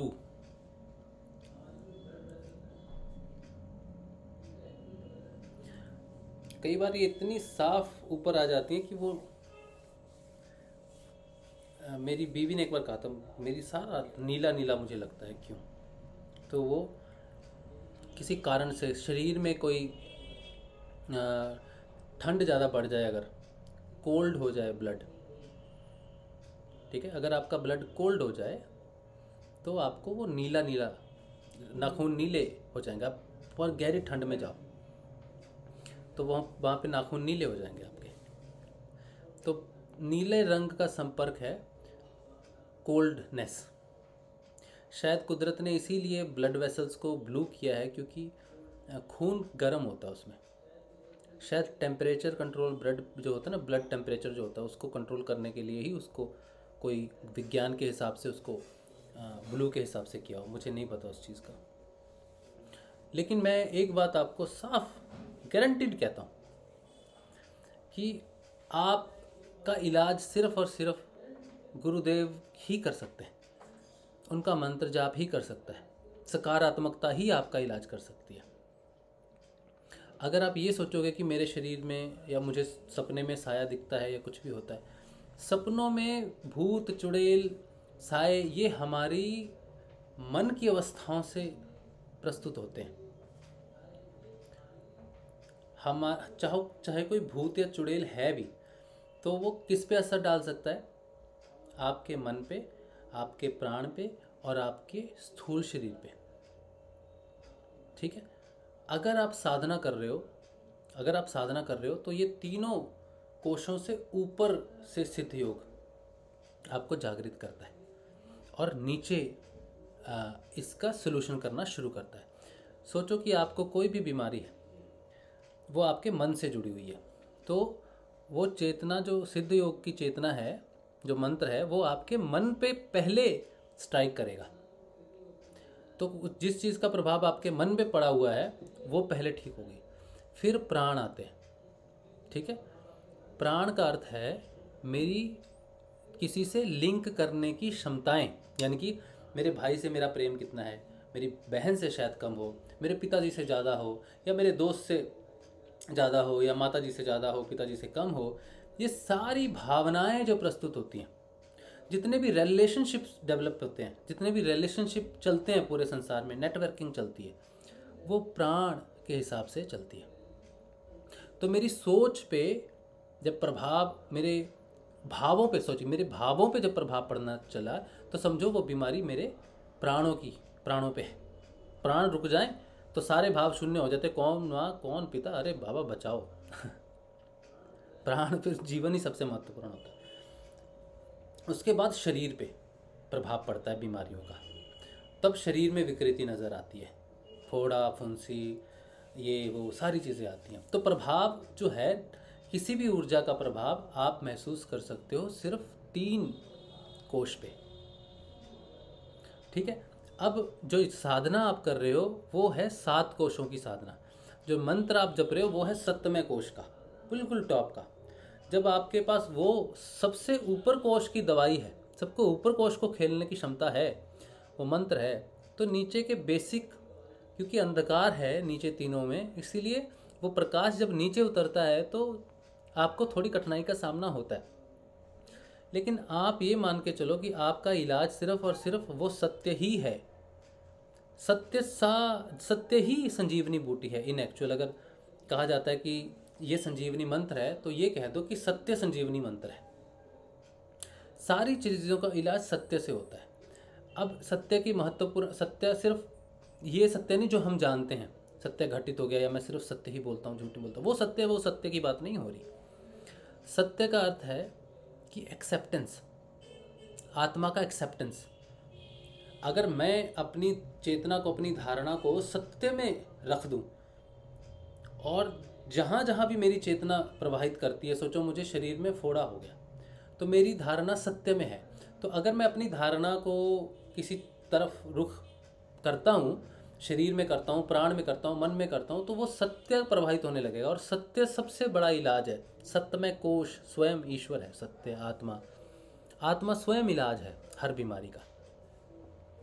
ठीक है, तो किसी भी बीमारी का इलाज वो संजीवनी मंत्र इसीलिए करता है क्योंकि वो स्वयं सत्य है और किसी भी कोश में लगी हुई बीमारी को दूर कर सकता है। जिसे आदि दैहिक, ये शरीर में कोश, आदि दैविक जो प्रभाव आपके मन में फूटते हैं, ये प्रभाव जो पड़ता है मनोमय कोश में, क्योंकि वही है जो पता नहीं कहाँ कहाँ से क्या क्या लेके आता है। आदि भौतिक यानी कि आपका प्राणमय कोश, ठीक है। जो दैविक है वो जैसे तारामंडल है, सूर्यमंडल है, देवी देवताएं हैं, इनका प्रभाव कब तक है आपके ऊपर में? आपके मन के ऊपर में चंद्र का प्रभाव पड़ता है। तो ये सारी चीज़ें जो दैविक प्रभाव है वो वैसे दैविक प्रभाव तो तीनों क्षेत्रों में पड़ता है, प्राण में भी पड़ेगा, उसमें भी पड़ेगा, इसमें भी पड़ेगा। तो मिक्सिंग तो तीनों की होती रहेगी क्योंकि हम मन, प्राण और शरीर का मिक्स, मिला जुला गूंधा हुआ आटा है। तो वो सारे प्रभाव हम पे पड़ सकते हैं, लेकिन उनका इलाज जो है वो सारा का सारा आपको संजीवनी यानी कि सत्य से ही हो सकता है। सत्य ही सारी चीज़ों का इलाज है, इसीलिए संजीवनी मंत्र कारगर होता है। इसीलिए वो ब्रह्म जो है जिसने रचना की है वो आपके सेल्स में चेंजेस करना शुरू करता है। पिनियल ग्लैंड से ज़्यादा सेल बनने शुरू होते हैं, मन में परिवर्तन और सकारात्मकता आनी शुरू हो जाती है। और हम अगर किसी चीज़ को डिनाई करें या फिर हम सिर्फ सकारात्मक रहें तो वो चीज़ अपने आप आपको छोड़ के भी चली जाती है। तो आपने जो भी यहाँ पे लिखा है मैं उसकी ग्रेविटी समझ सकता हूँ कि कुछ प्रैक्टिस हो रही, ऐसी इन्वॉल्वमेंट है कि कुछ इलाज किया जा रहा है, कुछ भी किया जा रहा है। मैं उस पर टिप्पणी नहीं करना चाहता क्योंकि वो विषय जो है वो बड़ा मुझे लगता है कि दलदल वाला चीज़ है। उसमें टिप्पणी करना अपने आप को दलदल में गिराने वाली बात है। तो आप सिर्फ गुरुदेव का नाम जपिए, गुरुदेव का ध्यान कीजिए। जो भी प्रॉब्लम है उसे आप अपने शरीर की ऊर्जा का रूपांतरण समझ के कर्म प्रारब्ध के हिसाब से चलिए। सिर्फ गुरुदेव की ऊर्जा में विश्वास कीजिए। सिर्फ गुरुदेव की ऊर्जा में विश्वास करने से आप सकारात्मक हो जाएंगे और सिर्फ अद्वैत की तरफ बढ़ेंगे। वो चीज़ अपने आप गुरुदेव में विलय हो जाएगी क्योंकि आप विश्वास करते हो कि गुरुदेव ही हैं। वो एग्जिस्ट ही नहीं करती कोई दूसरी या तीसरी चीज़। उसका अस्तित्व सिर्फ आपके मन से है, आपके मानने से है। अमेरिका में कोई घर बना मुझे नहीं पता, मैं मानूं नहीं मानूं अमेरिका है, मैं तो गया नहीं, लोगों ने बताया। तो अगर मैं नहीं मानूं कि नहीं है तो मेरे लिए अमेरिका एग्जिस्ट ही नहीं करता क्योंकि मुझे कोई फ़र्क नहीं पड़ता उससे। मैं जाता नहीं, मैं गया नहीं, मैंने देखा नहीं। तो ऐसे बहुत सारे लोग हैं जिनको हम जानते नहीं, तो हमारे लिए वो दुनिया एग्जिस्ट ही नहीं करती कभी, जब तक वो हमारे संपर्क में नहीं आता। इसी तरह से ऊर्जाओं का भी आप सिर्फ गुरुदेव की ऊर्जा में विश्वास करो और दूसरी तीसरी ऊर्जा का एग्जिस्टेंस ही खत्म हो जाएगा आपके लिए, नकारात्मकता खत्म हो जाएगी। ठीक है, तो मैं यही सलाह दे सकता हूँ आपको कि बी पॉजिटिव, सकारात्मक और गुरुदेव के नाम का ही जाप करो। इसी से ही आपकी सारी समस्या ठीक होगी और गुरुदेव के अलावा आपकी कोई मदद नहीं कर सकता। इस बात को भी आप गांठ बांध लो। अगर हम सोचेंगे हमारा कोई दूसरा व्यक्ति विशेष मदद करेगा, पता है आपको, रिसेंटली आज मेरी एक गुरु भाई से बात हुई तो हमारी बात चली, गुरुदेव के विषय में कुछ बात चली। फिर मैंने थोड़ी रिसर्च की इंटरनेट पे, विषय था बाइबल। तो मैंने थोड़ी अपनी जानकारी के लिए बाइबल पे थोड़ी रिसर्च की, जहाँ गुरुदेव कहते हैं कि मैंने बाइबल पढ़नी थी, कोई पढ़ ली मैंने दूसरी। तो बाइबल जो है वो दो प्रकार की है, मतलब दो चर्च हैं, एक प्रोटेस्टेंट और एक कैथलिक। ठीक है, इन दोनों में मूल डिफरेंस क्या है पता है? कैथलिक और प्रोटेस्टेंट में मूल, वैसे तो बहुत सारे डिफरेंसेस हैं। मैं जब पढ़ रहा था तो मैं ये देखना भूल गया कि मैं प्रोटेस्टेंट का पढ़ रहा हूँ या कैथलिक का पढ़ रहा हूँ। तो मैं ये देखना भूल गया, या मैंने देखा भी मैं भूल गया। मैंने सोचा ये प्रोटेस्टेंट का है, ये कैथलिक का है, तो मैं उल्टा समझ के पढ़ रहा था। तो मुझे ये पता था कि प्रोटेस्टेंट, उसको गुरुदेव ने अपनी बाइबल की भविष्यवाणियों में उसकी बात कही है कि ये है, उसमें जो लिखा हुआ है भविष्यवाणियाँ हैं वो मैं साकार करने आया हूँ। तो मैंने सोचा मैं प्रोटेस्टेंट की पढ़ रहा था मैं कैथोलिक। तो जब मैंने पढ़ा और जब उसके एक पॉइंट पे जब आया तब मैंने कहा यार ये कैसे हो सकता है, ये तो अपने मिशन के साथ मिलती नहीं बात। और फिर जब मैंने दूसरे वाले में पढ़ा देखा तो वो बात अपने मिशन से मिलती थी। मैंने कहा गुरुदेव ने प्रोटेस्टेंट में कहा है कि मेरी भविष्यवाणियाँ हैं, और ये तो कैथोलिक में कुछ कहा जा रहा है, कैथोलिक में सही बात की जा रही है, प्रोटेस्टेंट में नहीं की जा रही, तो गुरुदेव ने इसको क्यों लिया? उसमें लिखा क्या था, मूल जहाँ पे मैं फंसा, बाकी तो मैंने चलो पढ़ लिया जी। उसमें लिखा था कि कैथोलिक में पॉप है जिसके माध्यम से लोग प्रे करते हैं, ठीक है। कैथोलिक में ये है कि आप जीसस की कथाएं भी सुनते हैं, जीसस की बात करते हैं, बिल्कुल जीसस है वहाँ पर भी, लेकिन वो जो प्रे करते हैं वो पॉप के माध्यम से करते हैं। जितने भी पॉप अभी तक आए हैं उनके माध्यम से वो लोग जुड़ते हैं जीसस से, उनको जोड़ने वाली तार पॉप है। लेकिन प्रोटेस्टेंट में पॉप नहीं है, उसमें जो साधक है वो डायरेक्ट जीसस से जुड़ता है, डायरेक्ट कनेक्शन है। इस बात पे मैं खटका, मैंने कहा यार कैथोलिक में डायरेक्ट कनेक्शन है और प्रोटेस्टेंट में पॉप के माध्यम से, तो कोई तो माध्यम बीच में होना नहीं चाहिए। फिर मैंने ऊपर स्क्रॉल डाउन किया तो देखा कि नहीं, प्रोटेस्टेंट में जो मेरे विचार मेरे सिद्ध योग ने जो मेरा विचार प्रकट किया वो सही विचार था प्रोटेस्टेंट का, हालांकि मैं उल्टा देख के पढ़ रहा था। तो इसका अर्थ यहाँ पे शिक्षा ये मिलती है कि हमें पॉप नहीं चाहिए बीच में। गुरुदेव की बाइबल की भविष्यवाणी में अगर उन्होंने वो वाली बाइबल नहीं रखी जो पॉप जिसको फॉलो करते हैं या कैथोलिक जिसे फॉलो करते हैं, प्रोटेस्टेंट्स जिसको फॉलो करते हैं, वो अगर गुरुदेव ने कहा है कि ये मूल भाषा में है, ये ऐसा उन्होंने कहा, कुछ मूल भाषा इंग्लिश भाषा है वैसे तो, पर उन्होंने इस बात को रखा आगे, ये मेन डिफरेंस है। तो अगर मुझे लगता है कि बीच में पॉप नहीं होना चाहिए, मेरे और ईश्वर के बीच में कोई पॉप नहीं होना चाहिए, तो आपको भी ये चीज़ पता होनी चाहिए कि गुरुदेव ने अगर उस बाइबल को महत्व दिया है जिसमें पॉप नहीं है बल्कि डायरेक्ट कनेक्शन है, तो आप कैसे कह सकते हो या कैसे किसी दूसरे व्यक्ति के पास जा सकते हो सॉल्यूशन के लिए कि मुझे ये प्रॉब्लम आ रही है, मुझे सॉल्यूशन कर दो, और किसी ने आपका सॉल्यूशन कर दिया लेकिन आपको आराम नहीं है, ये दवाई। This is absolutely nonsense. आपके और आपके गुरु के बीच में कभी कोई व्यक्ति नहीं आ सकता, कोई भी नहीं आ सकता। अगर आता है तो आप सिद्ध योग को फॉलो नहीं कर रहे। किसी की संगत में साथ चलने की बात अलग है, एक साथ ध्यान करने की बात अलग है, लेकिन आप जुड़े, सिर्फ आपको अगर कुछ कोई दे सकता है तो देने की क्षमता, लेने की क्षमता सिर्फ गुरुदेव की है। माध्यम कोई व्यक्ति बन सकता है, लेकिन अगर माध्यम बन सकता है कि आपको कोई जानकारी उससे मिल जाए। किसी के साथ मेडिटेशन करने से आप उस ज़्यादा ज़्यादा चेतना वाले साधक के साथ करने से आपको अच्छा महसूस हो सकता है, आपकी अच्छी मेडिटेशन हो सकती है या ऊर्जा ज़्यादा उस समय जागृत हो सकती है। लेकिन उसके माध्यम से आप नहीं पा सकते मोक्ष को या फिर किसी भी चीज़ को, उसके वो नहीं दे सकता आपको। वो एक वेसल की तरह यूज़ हो सकता है वहाँ पर, लेकिन अगर वो कहे कि इससे ऐसा करने से होगा या फिर आप उस पर डिपेंड हो जाओ, उसके सूत्रों पे डिपेंड हो जाओ, उसके बनाए हुए सूत्रों पे डिपेंड हो जाओ, तो मुश्किल हो जाएगी। आपको सिर्फ गुरुदेव से ही करना है। तो इस विषय को तो गुरुदेव ने वैसे ही थोड़ा विराम दिया हुआ है, और इस विषय में मैं कभी भी इस विषय में बात नहीं करना चाहता। किसी दूसरे साधक के विषय में मैं कभी भी बात नहीं करना चाहता, क्योंकि जब हम किसी के विषय में बात करते हैं तो उसकी चेतना के स्तर पे आके बात करनी हो जाती है। हम अपने आप उसकी चेतना के स्तर पे आ जाते हैं। हमें हमेशा बात करनी चाहिए गुरुदेव की, ऋषि अरविंदो की, विवेकानंद की, इनके विषय में ही हमें सिर्फ बात करनी चाहिए। ठीक है, चलो इस टॉपिक को मैं यही बंद करता हूँ। उसके बाद अगर नाद सुनाई दे तो क्या समझना चाहिए कि कुंडलिनी जागृत है? नहीं समझना चाहिए। नाद सुनने का अर्थ नहीं है कुंडलिनी जागृत है, नहीं है। बहुत लोगों को नाद सुनाई देता है, उनकी कुंडलिनी जागृत नहीं है। जो आते हैं सिद्ध योग में उनको नाद पहले से सुनाई देता है।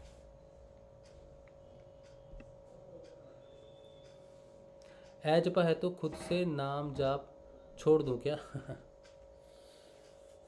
यही कन्फ्यूज़न जब तक आपको बनी रहेगी ना, तब तक आपने नाम जप नहीं छोड़ना है।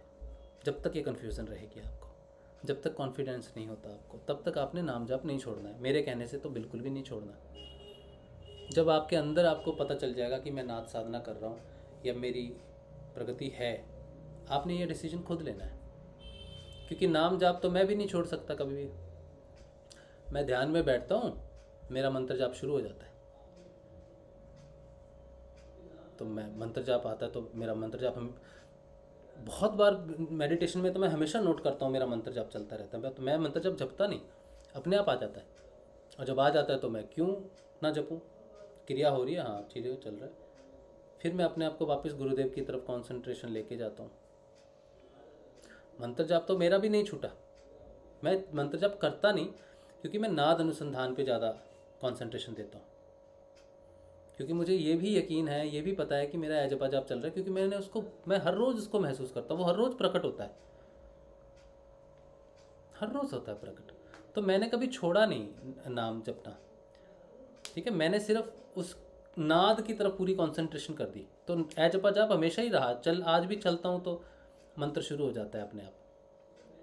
अगर मैं ये कहूँ कि मैं मंत्र छोड़ दूँ तो ये थोड़ा अटपटा सा सवाल है, थोड़ा वो चीज़ इसमें कोई भी व्यक्ति, आप गुरुदेव को कहेंगे मैं मंत्र छोड़ दूँ गुरुदेव, तो गुरुदेव कहेंगे नाद का अनुसंधान करो। तो नाद सुनाई नहीं देता तो क्या करूँ, नाद कभी सुनाई देता कभी नहीं देता, रात को सुनता है, या मैं सब समय नहीं सुन सकता नाद, तो गुरुदेव कहेंगे मंत्र जपो। सीधी बात है, नाद प्रस्तुत हुआ, नाद सुनो, लेकिन मंत्र छोड़ दो ऐसा कोई कुछ नहीं बोलता। अब आप नाद ही सुनो, नाद हर समय नहीं सुनाई देता तो मंत्र जपो। नाद मंत्र हमेशा रहेगा आपके साथ, आप उसे जपो। लेकिन जैसा देवेंद्र भाई ने कहा कि क्या चाहिए नाद को, कंसंट्रेशन या अटेंशन। मंत्र जाप को अटेंशन चाहिए, लेकिन नाद को कंसंट्रेशन चाहिए। जब आपके पास कंसंट्रेशन होने का समय है उस समय नाद सुनो, जब कंसंट्रेशन नहीं कर सकते तब मंत्र जपो। नाद आपको अपने आप लेके चला जाएगा आगे, अगर आप नाद को सुनोगे तो। उसको कोई विरोधाभास नहीं है कि तू तो मंत्र ही जपता है, मुझे भी जप रहा है, मंत्र भी जप, उसको कोई विरोधाभास नहीं है। बस वो ये है कि आप अगर उसे नहीं अनुसंधान करोगे तो वो बस वहीं पे बचता रहेगा। लेकिन अगर आप उसका अनुसंधान करोगे तो कोई ये नहीं कहेगा कि दिन में तू मंत्र क्यों जपता है भाई, ये नहीं कहेगा वो, क्योंकि वहाँ विरोधाभास नहीं है हमारी तरह। ठीक है, तो दिन में जप लो ना मंत्र, क्या दिक्कत है, कोई दिक्कत नहीं है। बस नाद को कंसंट्रेशन रोज समय दो।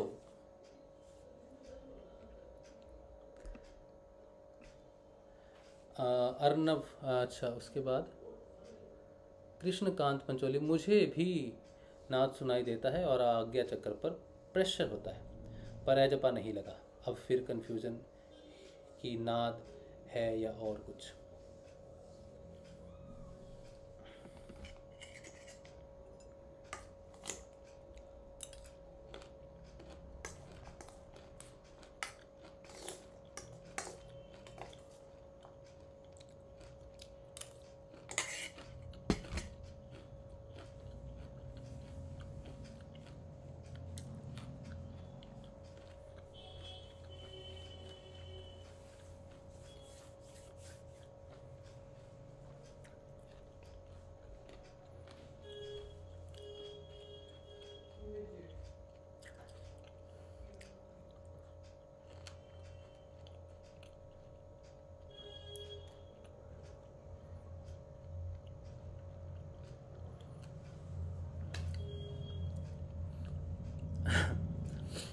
कृष्णकांत भाई, मैंने अभी इतना कुछ बोला, पता नहीं आपका मैसेज पहले आया ना बाद में आया,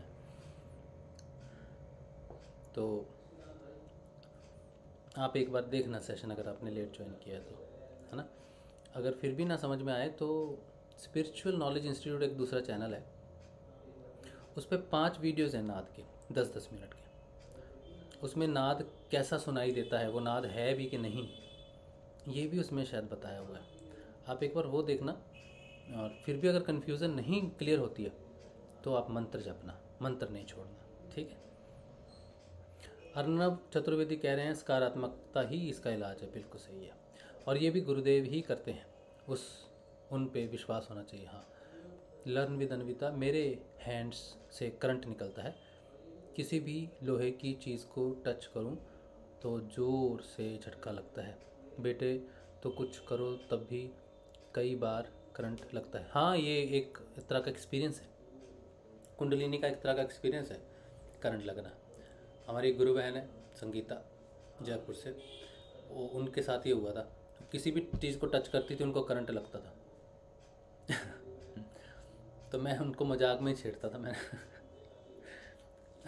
मेरी बहन है 50 ईयर्स से, लेकिन मैं छोड़ता था। मैंने कहा आप बहुत अच्छे हो, बहुत खूबसूरत ना, यूएस इसलिए में करंट लगता है। छोटा सा उसमें इसमें बोलूंगा, यूएस में ईस्ट कोस्ट पे जब सर्दियां आती हैं हाँ तो ऑटोमेटिकली हर किसी के अंदर करंट आ जाता है। तो जैसे ही वो बैठते हैं हाँ। जैकेट वैकेट पहन के अच्छा गाड़ी से टच हाँ। करते हैं किसी चीज को, हाँ। बहुत तेज झटका लगता है। अच्छा तो उसमें सजेशन ये होता है कि आप चाबी से टच करो, अगर किसी को टच करना है तो झटका कम लगेगा। अच्छा तो सर्दियों में 4-5 महीने 6 महीने ही रहता है। अच्छा, ये किस किस समय लगता है या क्यों ऐसा होता है? ये कुछ साइंटिफिक रीजन है इसका कि ये जो सर्दियां जब आती हैं तो हम लोग के अंदर जो जैसे हम जैकेट वगैरह पहनते हैं ना, और जैकेट में जो स्टैटिक करंट मटेरियल यूज में भी स्टैटिक करंट का चक्कर है इसमें। राज भाई, अब मेरे आते हैं। हाँ जी, ये पेशेंट आते हैं। अच्छा हाँ टाइप के आते हैं भाई, यहाँ करंट लगता है किसी चीज को, लोहे को हाथ लगाते हैं। अच्छा, तो फिर आप क्या दवाई देते हो उनको? नहीं, दवाई तो उसमें कुछ भी नहीं होता, तो बस यही कहते हैं भाई आयरन वगैरह कम लो वैसे। अच्छा हाँ, और भी ऐसा कुछ नहीं है इसमें। हाँ। आते हैं पेशेंट हाँ। तो जगह कुछ नहीं है, वो अपने आप ही नॉर्मल भी हो जाते हैं। हाँ, उसका कारण जो अभी विनोद ने भी कहा ना, इसका कारण अगर विज्ञान के हिसाब से देखो ना, अगर उस प्रोस्पेक्टिव से देखो तो एक स्टैटिक, जय श्री गुरुदेव, एक स्टैटिक करंट होता है, ठीक है। और जो जैसे जैसे हम वो होता था ना, हमारा स्केल होता था प्लास्टिक का, उसको रगड़ते थे बाल से, तो वो उसमें एक तरह का वो कागज़ के टुकड़ों को अट्रैक्ट करता था, तो वो स्टैटिक करंट एक होता है। स्टैटिक करंट को जब हम किसी चीज़ से रगड़ते हैं तो वो स्पार्क करता है, करंट की तरह स्पार्क करता है। तो ये कई लोगों को महसूस हुआ, लेकिन सिद्ध योग में एक बार की बात है जब कुछ गुरु भाई गुरुदेव के पोस्टर लगाते थे, जो भी पोस्टर वो लगाते थे, वो पोस्टर लगाते समय उनको करंट लगता था, ठीक है। तो सिद्ध योग में कई लोगों को ये चीज़ महसूस हुई है कि करंट लगना, ठीक है। लेकिन इसका अगर साइंटिफिक रीज़न आप जानना चाहो तो कुछ ना कुछ जो है वो स्टैटिक करंट है, और स्टैटिक करंट की वजह से जब कहीं रगड़ लगती है तो वो स्पार्क होता है जनरली। क्योंकि स्टैटिक करंट है तो उसके लिए जब आप टच करते हो तो वो कंडक्टर होना चाहिए, मीडियम। जैसे लोहा एक कंडक्टर है, तो वो टच करते ही वो स्टैटिक करंट जब उसमें मूव करेगा तो आपको झटका लगेगा टच करने से, ठीक है। ये इसी बेसिस पे ही बादल जब जाते हैं ऊपर, जो बादल हैं, क्या होता है कि गर्म हवा ऊपर उठती है और ठंडी हवा नीचे आती है। तो जब गर्म हवा ऊपर उठती है तो उसमें पानी के वाष्प होते हैं, और ठंडी हवा जब नीचे आती है तो गर्म हवा और ठंडी हवा में फ्रिक्शन होता है, रगड़ होती है। उससे जो वाटर वेपर्स होते हैं, उसमें जो पानी की जो बूंदें होती हैं, उनमें स्टैटिक चार्ज आ जाता है, ठीक है।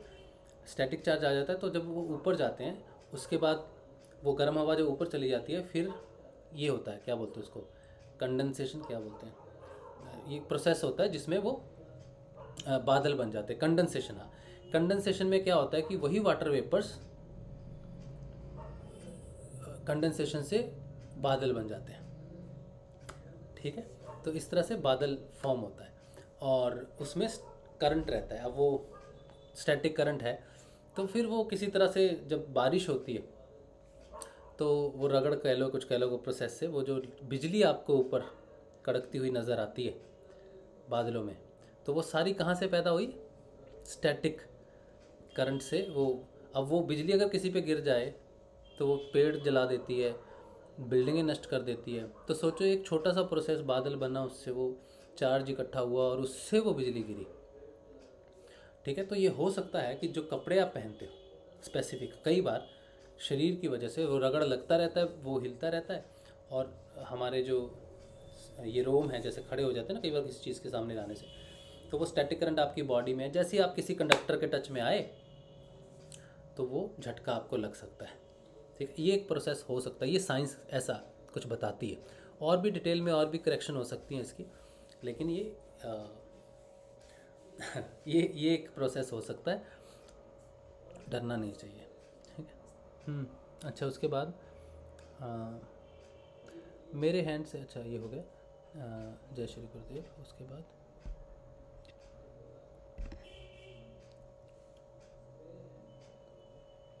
मेरे सर में खिंचाव हो रहा है, कोई बात नहीं। मेरा गले पे बहुत प्रेशर पड़ता है, टीथ जबड़ा खिंच जाते हैं, गुरु भाई बताए। मंजू कुमारी, हरियाणा। कुंडलिनी की बहुत सारी क्रियाएं हैं, बहुत सारी क्रियाएं हैं। हर क्रिया को हम एक्सप्लेन नहीं कर सकते। अगर हमें कोई मेडिकल कंडीशन नहीं है, अगर हमारी किसी भी प्रकार की कोई मेडिकल कंडीशन नहीं है, हम स्वस्थ हैं पूरी तरह से, और कुंडलिनी के द्वारा जो क्रियाएं कराई जाती हैं उसमें जबड़ा खींचे या सर दर्द हो या किसी भी तरह का कुछ भी खिंचाव महसूस होता है, तो समझ लो वो किसी न किसी प्रकार की एक क्रिया है, एक व्यायाम है आपके शरीर के लिए, आंतरिक व्यायाम है, ठीक है। तो ये सारी नसें खींचना, ये सारा खींचना, इसमें बहुत सूक्ष्म नसें रहती हैं पूरी। बहुत साधकों को बहुत अलग अलग तरह से क्रियाएं होती हैं। मुंह की क्रियाएं होती हैं, जीभ की क्रियाएं होती हैं, दांत की होती हैं, ऐसे करेंगे, ऐसे करेंगे, बहुत तरह की क्रियाएं होती है। कान रगड़ना, कान ही रगड़ते रहेंगे, लाल हो जाएगा, कान रगड़ते रहेंगे। गले पे मसाज होती रहेगी, ऐसे मसाज होती रहेगी। गला अपने आप फड़कता रहता है, गला फड़कता है। बहुत सारी क्रियाएं हैं, सूक्ष्म क्रियाएं हैं। तो इसको बस इंजॉय कर सकते हैं। क्रियाओं के माध्यम से कभी भी अपनी चेतना की स्थिति को जानने की कोशिश नहीं करनी, क्योंकि क्रियाएं, कुंडलिनी जहाँ जाएगी वहीं पे वो क्रिया करेगी। कुंडलिनी की क्रियाओं को सिर्फ इंजॉय करना चाहिए और आनंद लेना चाहिए, ठीक है। अच्छा चलिए, इसके बाद और अब कोई कुछ पूछना चाहे, बताना चाहे या कुछ कहना चाहे तो। जय गुरुदेव। अच्छा, आप बोलिए। हाँ जी, कविता जी, जय श्री गुरुदेव। कैसे पहुँचे यहाँ तक?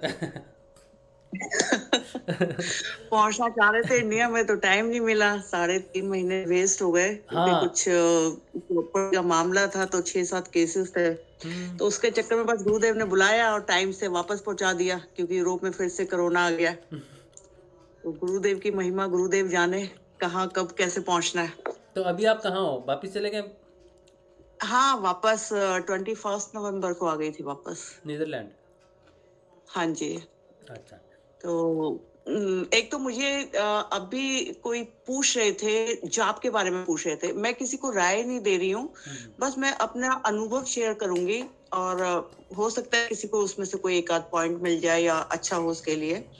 जैसे वो कहते हैं कि हमें आज जपा लग गया, हम जाप बंद कर दे, कुछ है तो कई बार मन में आता ही है कि भाई अब तो आज जपा चलो, या हम ट्राई करने लग जाते हैं कि अब आज जपा लग गया, हम नहीं करते। पर हमें हमेशा ध्यान तो देना है जाप के ऊपर, पर जब हम ध्यान देते हैं तो वो चलने लग जाता है। अब क्या होता है, मैं जो 4 साल का एक्सपीरियंस बताऊंगी, उसमें भी क्या होता है कि जैसे अब भी हम इस संसार में, हमारे पास बहुत सारे ऐसे मतलब विचार आ जाते हैं जो रोज की घटना या एक आध दिन पहले की कुछ है, हम उसके ऊपर या किसी व्यक्ति विशेष के ऊपर ध्यान देना चाहते हैं। अब ये मंत्र जाप क्या करता है, जब हमारा इतना ज्यादा हो जाता है, आज जपा तो है, आज जपा से जब ऊपर भी पहुंच जाता है, जब आप किसी विचारों में जाना चाहोगे, किसी के बारे में सोचना चाहोगे, वो तुम्हारे लिए अच्छा नहीं है, तब ये जो जाप है ये आपके ऊपर प्रेशर देना शुरू कर देता है, वो आपको सोचने नहीं देता है। और मेरे साथ ये होता है कि मैं इस मंत्र को उस टाइम पे रोकना चाहती हूँ, भाई मुझे कुछ और सोचने दो, मुझे उसके बारे में सोचना है, उस बात के बारे में। तो वो क्या करता है, जाप बंद ही नहीं होता है, बंद ही नहीं। मैं कितनी कोशिश कर लूं, मुझे आधा पौना 1 घंटा लग जाता है उस मंत्र जाप को रोकने में, पर वो नहीं रुकता है। तो मतलब वो विचार फिर आते ही नहीं है, वो विचार ही खत्म करने पड़ते हैं और हमें जाप पर ही रहना पड़ता है। तो ये एक हमारे लिए बहुत अच्छी चीज हो जाती है। इसलिए जाप के ऊपर ज्यादा से ज्यादा ध्यान देना चाहिए। ध्यान दोगे तो वो जाप चल रहा है, और नहीं हो रहा है तो इसका मतलब आपको जाप शुरू करना चाहिए। अगर आपने ध्यान दिया है कि मेरा जपा है या नहीं चल रहा है, तो आप जाप करना शुरू कर दो। उसको इतना पक्का जाप आपको करना पड़ेगा कि अंदर बैठा जो जप रहा है वो बाद में आपको हर परेशानी से उभार देगा कि अब तेरा ही काम नहीं है, मैं तेरे को उन विचारों में नहीं जाने दूंगा। जो तू नए विचार पैदा करे या इस संसार में उतरे, जितना जरूरी है उतना ही जाना है। ये मेरा खुद का एक्सपीरियंस है। ये बिल्कुल सही बात है, तो ये मुझे बिल्कुल नहीं सही पता बात मैं है, सही हूँ या नहीं हूँ। यही बात है बिल्कुल जो आपने कहा ना कि जाप जब के मुझे एजपा जाप लग गया था 6-8 महीने में, 6-8 महीने भी बहुत ज़्यादा कह रहा हूँ, लेकिन मुझे नाद सुनाई दिया 2019 में, 5 साल बाद।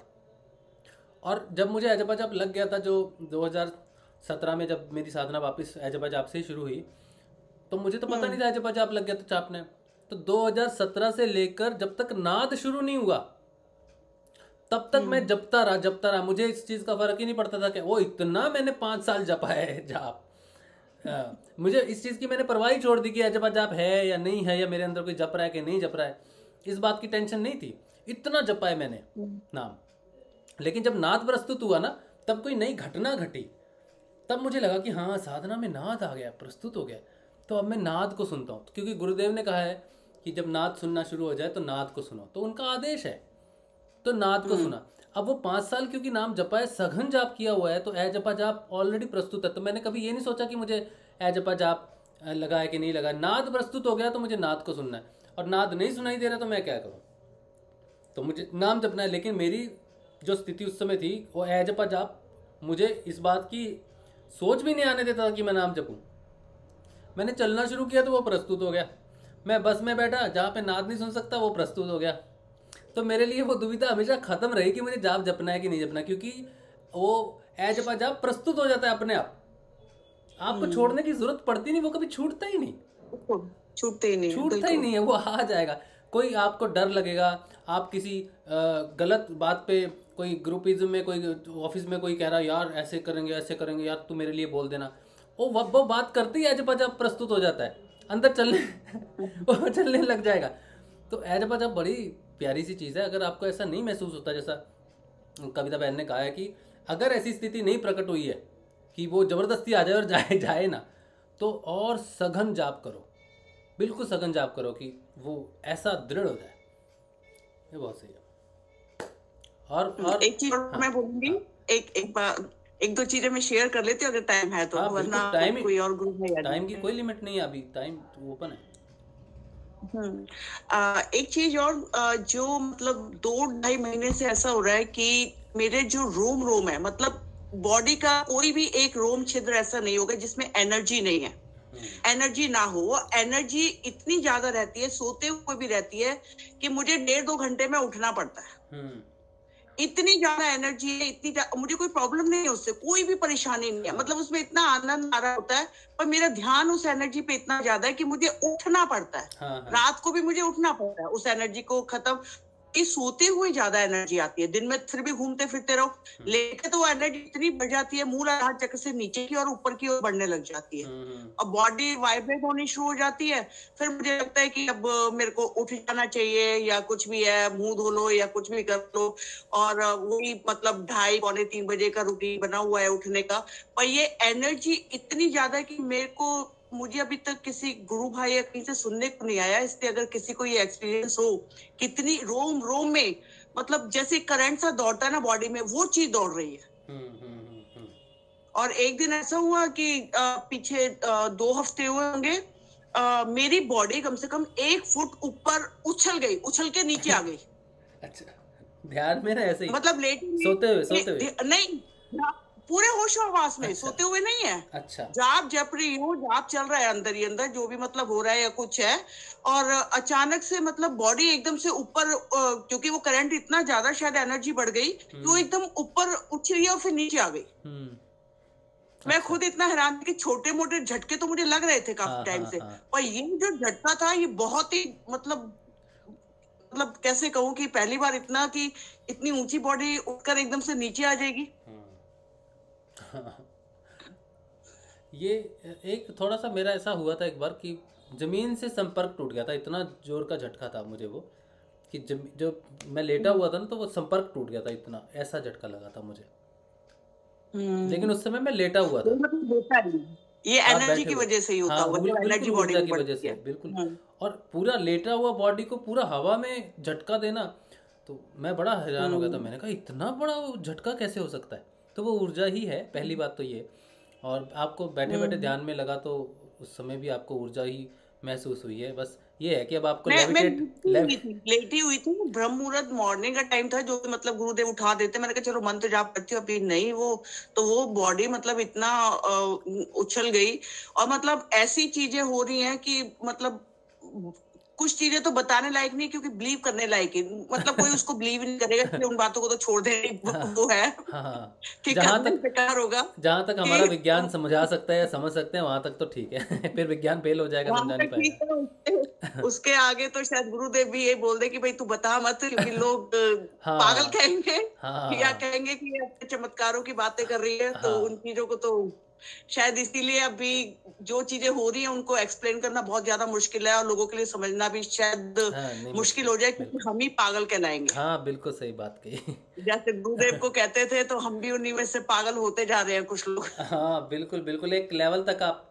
चीज़ों को समझा सकते हो या अपनी अनुभव को बता सकते हो, बदलाव को बता सकते हो, उसके बाद तो मुश्किल हो जाती है। एक मैं अनुभूति अपनी शेयर करूंगी। अनुभूति ऐसे नहीं कि मैं ध्यान में बैठी हूँ, कुछ है, सुबह का टाइम था, मॉर्निंग का, रात को मतलब एक चीज ऐसी हुई कि किसी औरत के बारे में कुछ था, लेडी के बारे में, नीदरलैंड की थी, कुछ मतलब कुछ गलत होने वाला था उसके साथ। अच्छा। सुबह हुए, जो सुबह मेरा जो रूटीन होता है कि भाई चलो उठे हैं, नहा कर या कुछ, अभी नहाई नहीं हूँ, मतलब एक ऑर्डर आता है कि बस 5 मिनट है तेरे पास, गाड़ी उठानी है, तुझे निकलना है यहाँ से। अच्छा। ये गुरुदेव का रास्ता नहीं पता, मंजिल नहीं पता, कहाँ जाना है, क्या करना है, कुछ भी नहीं पता है। अच्छा। तो वो सारी चीजें, और आप बिलीव नहीं करोगे, मैंने मतलब 3-4, मैंने कहा मैं ऐसे कैसे जा सकती हूँ, मुझे तो नहाना है, मैं तो कभी बिना नहाए धोए बाहर निकल नहीं सकती हूँ, मॉर्निंग का टाइम और माइनस टेम्परेचर चल रहा है, और जल्दी जल्दी मतलब ये कह लो जैसे कृष्ण बांसुरी बजाते थे और गोपी निकल जाती थी घर से। तो ये मेरे साथ एक किस्सा हो गया कि बस मैं नहाकर निकली हूँ ना, मैंने कुछ भी नहीं, बाल गीले हैं, सब चीजें, ठंड है, जूते, जुराब, जैकेट, कंघा, ब्रश सब गाड़ी में डाल के ना जल्दी से और स्टार्ट करके बस निकल गई। अब रास्ता नहीं पता, गुरुदेव ने ये कहा रास्ता तेरे को पता है कि कहाँ जाना है, ठीक है, गाड़ी रास्ता नहीं पता है कि दाएं जाना है बाएं जाना है, कुछ है, बस जाते जाते यहाँ पे जाके मैं रुकी हूँ। एक औरत गाड़ी में बैठी हुई थी जो मरने की कोशिश कर रही थी, वो नीदरलैंड गोरी औरत थी। और मुझे वो जहाँ पे उसकी गाड़ी खड़ी हुई थी, वो उस जगह पे 2 जगह से रास्ता जाता था, एक छोटा शॉर्टकट रास्ता था, एक बड़ा था, जबकि मुझे बड़े रास्ते से लेके, क्योंकि एट ए टाइम मुझे वहां पे उस टाइम के हिसाब से पहुंचना था। अच्छा। तो शॉर्टकट से जाती तो शायद मैं वहां से होके निकल जाती और वो घटना घट जाती। कई बार ऐसा होता है कि कोई घटना घटनी होती है उस टाइम पे, वो टल जाए, कुछ ऐसा होना होता है। तो मुझे उसकी गाड़ी के पीछे की तरफ से जाना था, आगे की तरफ से नहीं। तो मैं वहां पे जाके उसको गाड़ी, वो औरत जिस तरीके से वहां पे बैठी हुई थी और सारा सामान कुछ लड़ झगड़ के कहीं कुछ है, और जिस तरीके से वो थी, बस गाड़ी वहां पे, मुझे नहीं पता मैं कैसे पहुंची हूँ, पहुंच के मेरी गाड़ी को सीधे उसकी गाड़ी के साथ लगा के रोक दिया। अच्छा। और वहां पे बिल्कुल सुनसान, समुद्र के किनारे पे। अच्छा। और वहां पे, और मुझे मतलब ये आता है कि अब मुझे अपनी बेटी को कॉल करता है कि वो बेटी की जो फ्रेंड है उसकी माँ थी, जो मुझे नहीं पता। अच्छा अच्छा अच्छा। हाँ। ओके, आपकी बेटी की जो फ्रेंड है उसकी मदर, उसकी मैं नहीं जानती थी, पर उसको, वो गोरी, मैंने कभी उसको देखा भी नहीं था या कहीं कुछ है, पर मुझे जाना था। उसने मुझे बार बार कहा कि गाड़ी में आगे से हटाऊं, मैं गाड़ी हटाऊं अपनी, पर मैंने गाड़ी नहीं हटाई। आखिर उसको बैक करके अपनी गाड़ी को जाना पड़ा।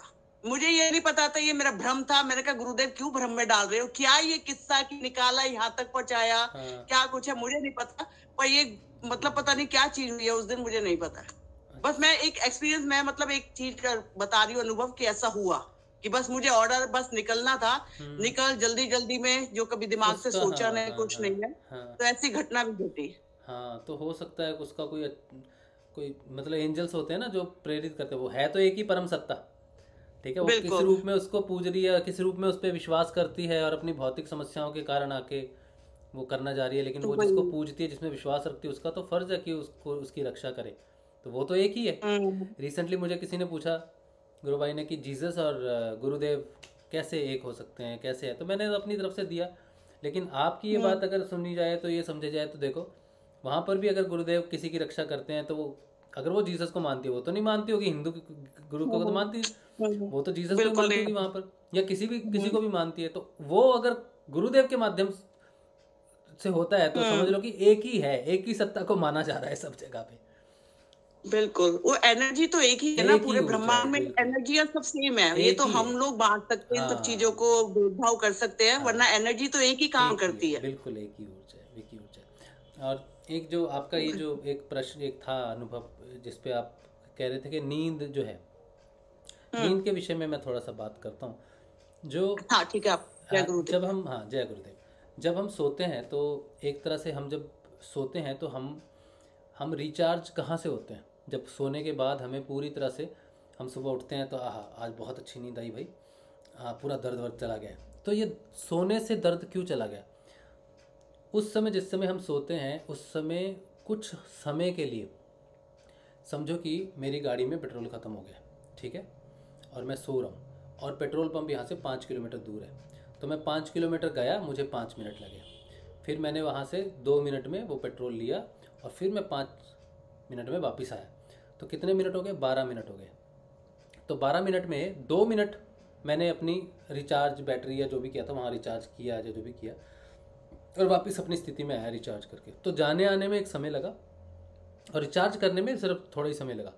तो 8 घंटे की जो प्रॉपर नींद होती है उसमें जाने आने का समय 7.5 घंटे और आधे घंटे का समय रिचार्ज होने का। तो एक नॉर्मल इंसान के लिए जो रास्ता उसको तय करना पड़ता है सोर्स तक निद्रा के दौरान, अब इस शरीर का जो कनेक्शन है जहाँ से हुआ है वहाँ तक जाने के लिए उसको 3.5 घंटे या पौने 4 घंटे लगे और आधे घंटे में रिचार्ज हुआ। जो योगी होता है उसकी चेतना इस शरीर में नहीं रहकर धीरे धीरे असेंड करती रहती है। जैसे जैसे उसकी चेतना असेंड करती है टूवर्ड्स द सोर्स, ये जो 8 घंटे की नींद है ये स्क्वीज़ होनी शुरू हो जाती है। चार्जिंग उसको आधे घंटे की ही चाहिए, लेकिन जो जाने का रास्ता ऊपर था पौने 4 घंटे और आने का 4 घंटे था वो कम हो गया, क्योंकि वो ऑलरेडी एक चेतना के स्तर पे है और शरीर से भी कनेक्टेड है और उससे भी उस तक वो अभी वहाँ नहीं पहुँचा है। तो वो अभी कहाँ जाता है? 1 घंटे में जाता है, 1 घंटे में वापस करके आ जाता है। तो 2 घंटे 30 मिनट, तो उसकी निद्रा होगी 2.5 घंटे की, जिसमें वो पूरी तरह रिफ़्रेश हो जाएगा अगले 24 घंटे के लिए। जैसे जैसे वो बढ़ता जाएगा और लास्ट में जब वो बिल्कुल सोर्स के साथ योग करने की स्थिति में आ जाएगा तब उसकी नींद कितनी होगी? आधा घंटा। यही बात गुरुदेव कहते हैं कि योगी की निद्रा सिर्फ आधे घंटे की होती है। योगी की निद्रा, साधक की नहीं, ठीक है। योगी का अर्थ है जिसका योग होने वाला है। योग होने से पहले जिस दिन आपका योग होगा उस परम शक्ति के साथ आपकी निद्रा आधे घंटे की रह जाएगी। ये एक संकेत है जो गुरुदेव की भी पुस्तक में मिलता है और ऋषि अरविंदो की पुस्तक में एक निद्रा और मृत्यु बोल के एक टॉपिक है, चेतना का साहसिक अभियान। उसमें भी ये साफ तौर पे लिखा हुआ है कि जब साधक योग के लिए पूर्ण तैयार है उसकी निद्रा संकेत करती है वो आधे घंटे की हो जाती है। तो जो आपके साथ हो रहा है, जब आपको ऊर्जा मिल रही है, ये एक रास्ते का पैमाना हो सकता है कि आप सोर्स तक पहले जो 3 घंटे 4 घंटे में, पौने 4 घंटे में पहुंच के वापस आना 7 घंटे 7.5 घंटे लगते थे, अब उस दूरी में 2 घंटे लग रहे हैं। तो उस चेतना के स्तर को नापने का निद्रा सबसे अच्छा टूल है, ठीक है। तो ये मैं आपके साथ शेयर कर सकता हूँ। ये मेंशन आप पढ़ सकते हो, चेतना का साहसिक अभियान ऋषि अरविंदो का, मृत्यु और निद्रा पे टॉपिक है उनका, 3रा चैप्टर या 5वां चैप्टर है शायद। चलिए, तो आज के लिए इतना ही रखते हैं। प्रश्न है कुछ? एक क्वेश्चन मेरा भी था, शायद बीच में कविता जी बोल रही हैं। हाँ जी, क्या बोल रहे?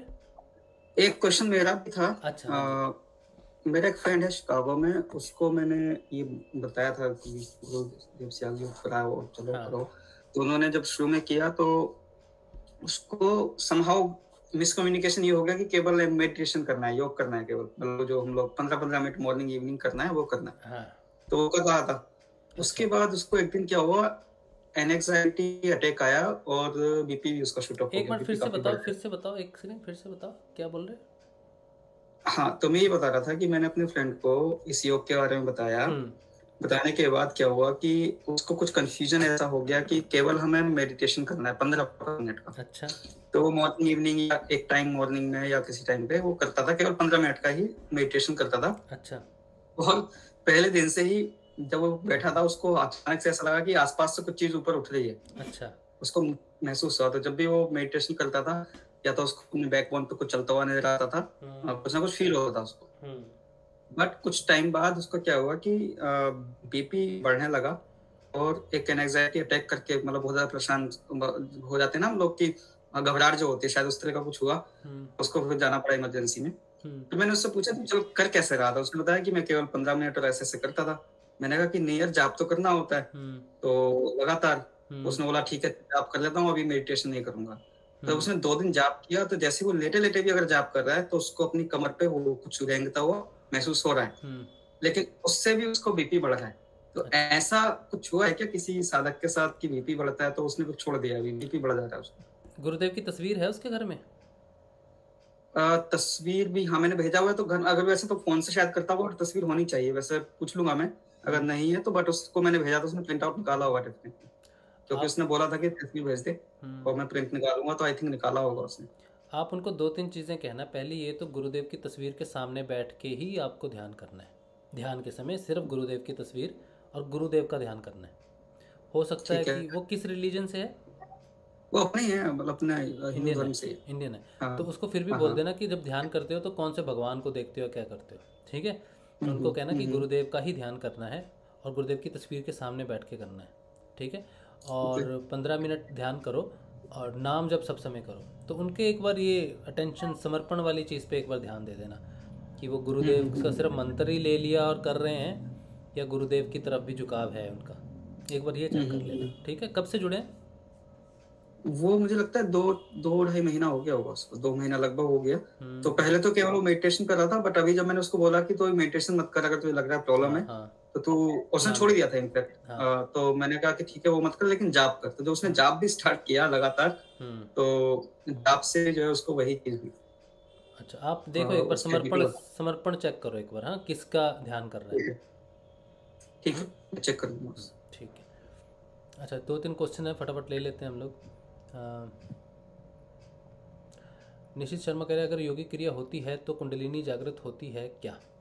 अगर कुंडलिनी जागृत है तो योगी क्रिया होगी और नहीं भी हो सकती है, ठीक है? लेकिन अगर सिर्फ योगी क्रिया हो रही है, कुंडलिनी जागृत है कि नहीं है, ये थोड़ा उल्टा प्रश्न पूछ लिया आपने। सीधा प्रश्न है कि कुंडलिनी जागृत हो तो क्रिया करवाती है, ठीक है? सीधा कान पकड़ो, उल्टा नहीं पकड़ना निशित भाई। कई बार नहीं भी क्रिया आती क्रिया, लेकिन क्रिया हो रही है तो समझ लो कि कुंडलिनी है। उसके बाद एवरीथिंग कह रहे हैं मेरे को हर टाइम नाद सुनाई देते हैं बट मैं जाप करते रहता हूँ। नाद ओनली 2 टाइम मेडिटेशन के वक्त सुनता हूँ ध्यान से। रात को भी इसका अध्ययन कीजिए, नाद को और समय दीजिए। रमेश गोदारा जी कह रहे हैं जय गुरुदेव गुरु भाई, रात को अचानक आँख खुलती है और मैं देखता हूँ कि जीभ पीछे की तरफ मुड़ रही है, ना कोई नाम जाप ना कोई ध्यान। ऐसा 2 बार हुआ है। हर समय भी जीभ मुड़ती रहेगी पीछे, बाहर निकल जाएगी, ऐसे निकल जाएगी बाहर, दांतों तले दब जाएगी। कोई ध्यान नहीं कर रहे, मंत्र नहीं जप रहे, लेकिन योगी क्रिया कई बार स्वयं शुरू हो जाती है। खड़े खड़े प्राणायाम होता है, खड़े खड़े भी प्राणायाम हो जाता है, लेकिन आपकी स्वीकृति रहेगी तो कंटिन्यू होगा। अगर आप इसे रोकना चाहें तो वो रुक जाएगा। या कोई क्रिया होती होगी जब आप ध्यान में नहीं हैं, तो अगर आपकी स्वीकृति होगी तो वो होगी, अगर नहीं है स्वीकृति तो वो क्रिया बंद हो जाएगी। निशि शर्मा कह रहे हैं भैया क्या ये जाप वाला हिस्सा अलग से एडिट करके वीडियो बना के ग्रुप में डाल सकते हो क्या, जो अभी कविता राणा जी के साथ डिस्कस हुआ? देखिए, जब सेशन में हम बात करते हैं ना तो एक लयबद्ध बात चलती है पूरी, और जब मैं ग्रुप में वो हिस्सा डाल दूंगा तो उस पर टिप्पणियाँ हो जाएंगी। लोग समझेंगे नहीं कि हम क्या बात करते हुए कहाँ से आ रहे हैं और क्या बात कर रहे हैं। तो इसलिए वो हिस्सा काटने वाली बात इस यहाँ पे नहीं मैं करता। कोई कविता किसी ने लिखी हो, किसी ने कुछ गीत लिखा हो, उसको अलग से काटा जा सकता है, उसका संपर्क पूरे सेशन से नहीं रहता। लेकिन डिस्कशन का संपर्क पूरे सेशन से रहता है, इसलिए वो पूरे सेशन के साथ ही सुनने से पूरी तरह से मार्गदर्शन हो सकता है। तो निशित भाई इसीलिए नहीं डाल सकता अलग से, ठीक है? चलिए तो यहीं पे रखते हैं सेशन को, आज के सेशन को। जय श्री गुरुदेव, जय श्री दादा गुरुदेव। और सुबह का सेशन देखते हैं, जिस दिन शुरू होगा प्रॉब्ली हो जाएगा कुछ एक दिन में, कल या परसों जैसे भी शुरू करवाते हैं गुरुदेव। फील तो आ रहा है शुरू होना चाहिए, तो सुबह मैं 6 बजे आपको मैसेज दे दूंगा ग्रुप्स में, उस दिन से वो फिर मेडिटेशन करेंगे, ठीक है। तो नहीं तो शाम को मिलेंगे 6:30 बजे। जय श्री गुरुदेव, जय श्री दादा गुरुदेव। जय श्री गुरुदेव, जय श्री गुरुदेव, जय श्री गुरुदेव, जय श्री दादा गुरुदेव, जय श्री जय श्री गुरुदेव, जय श्री गुरुदेव, जय श्री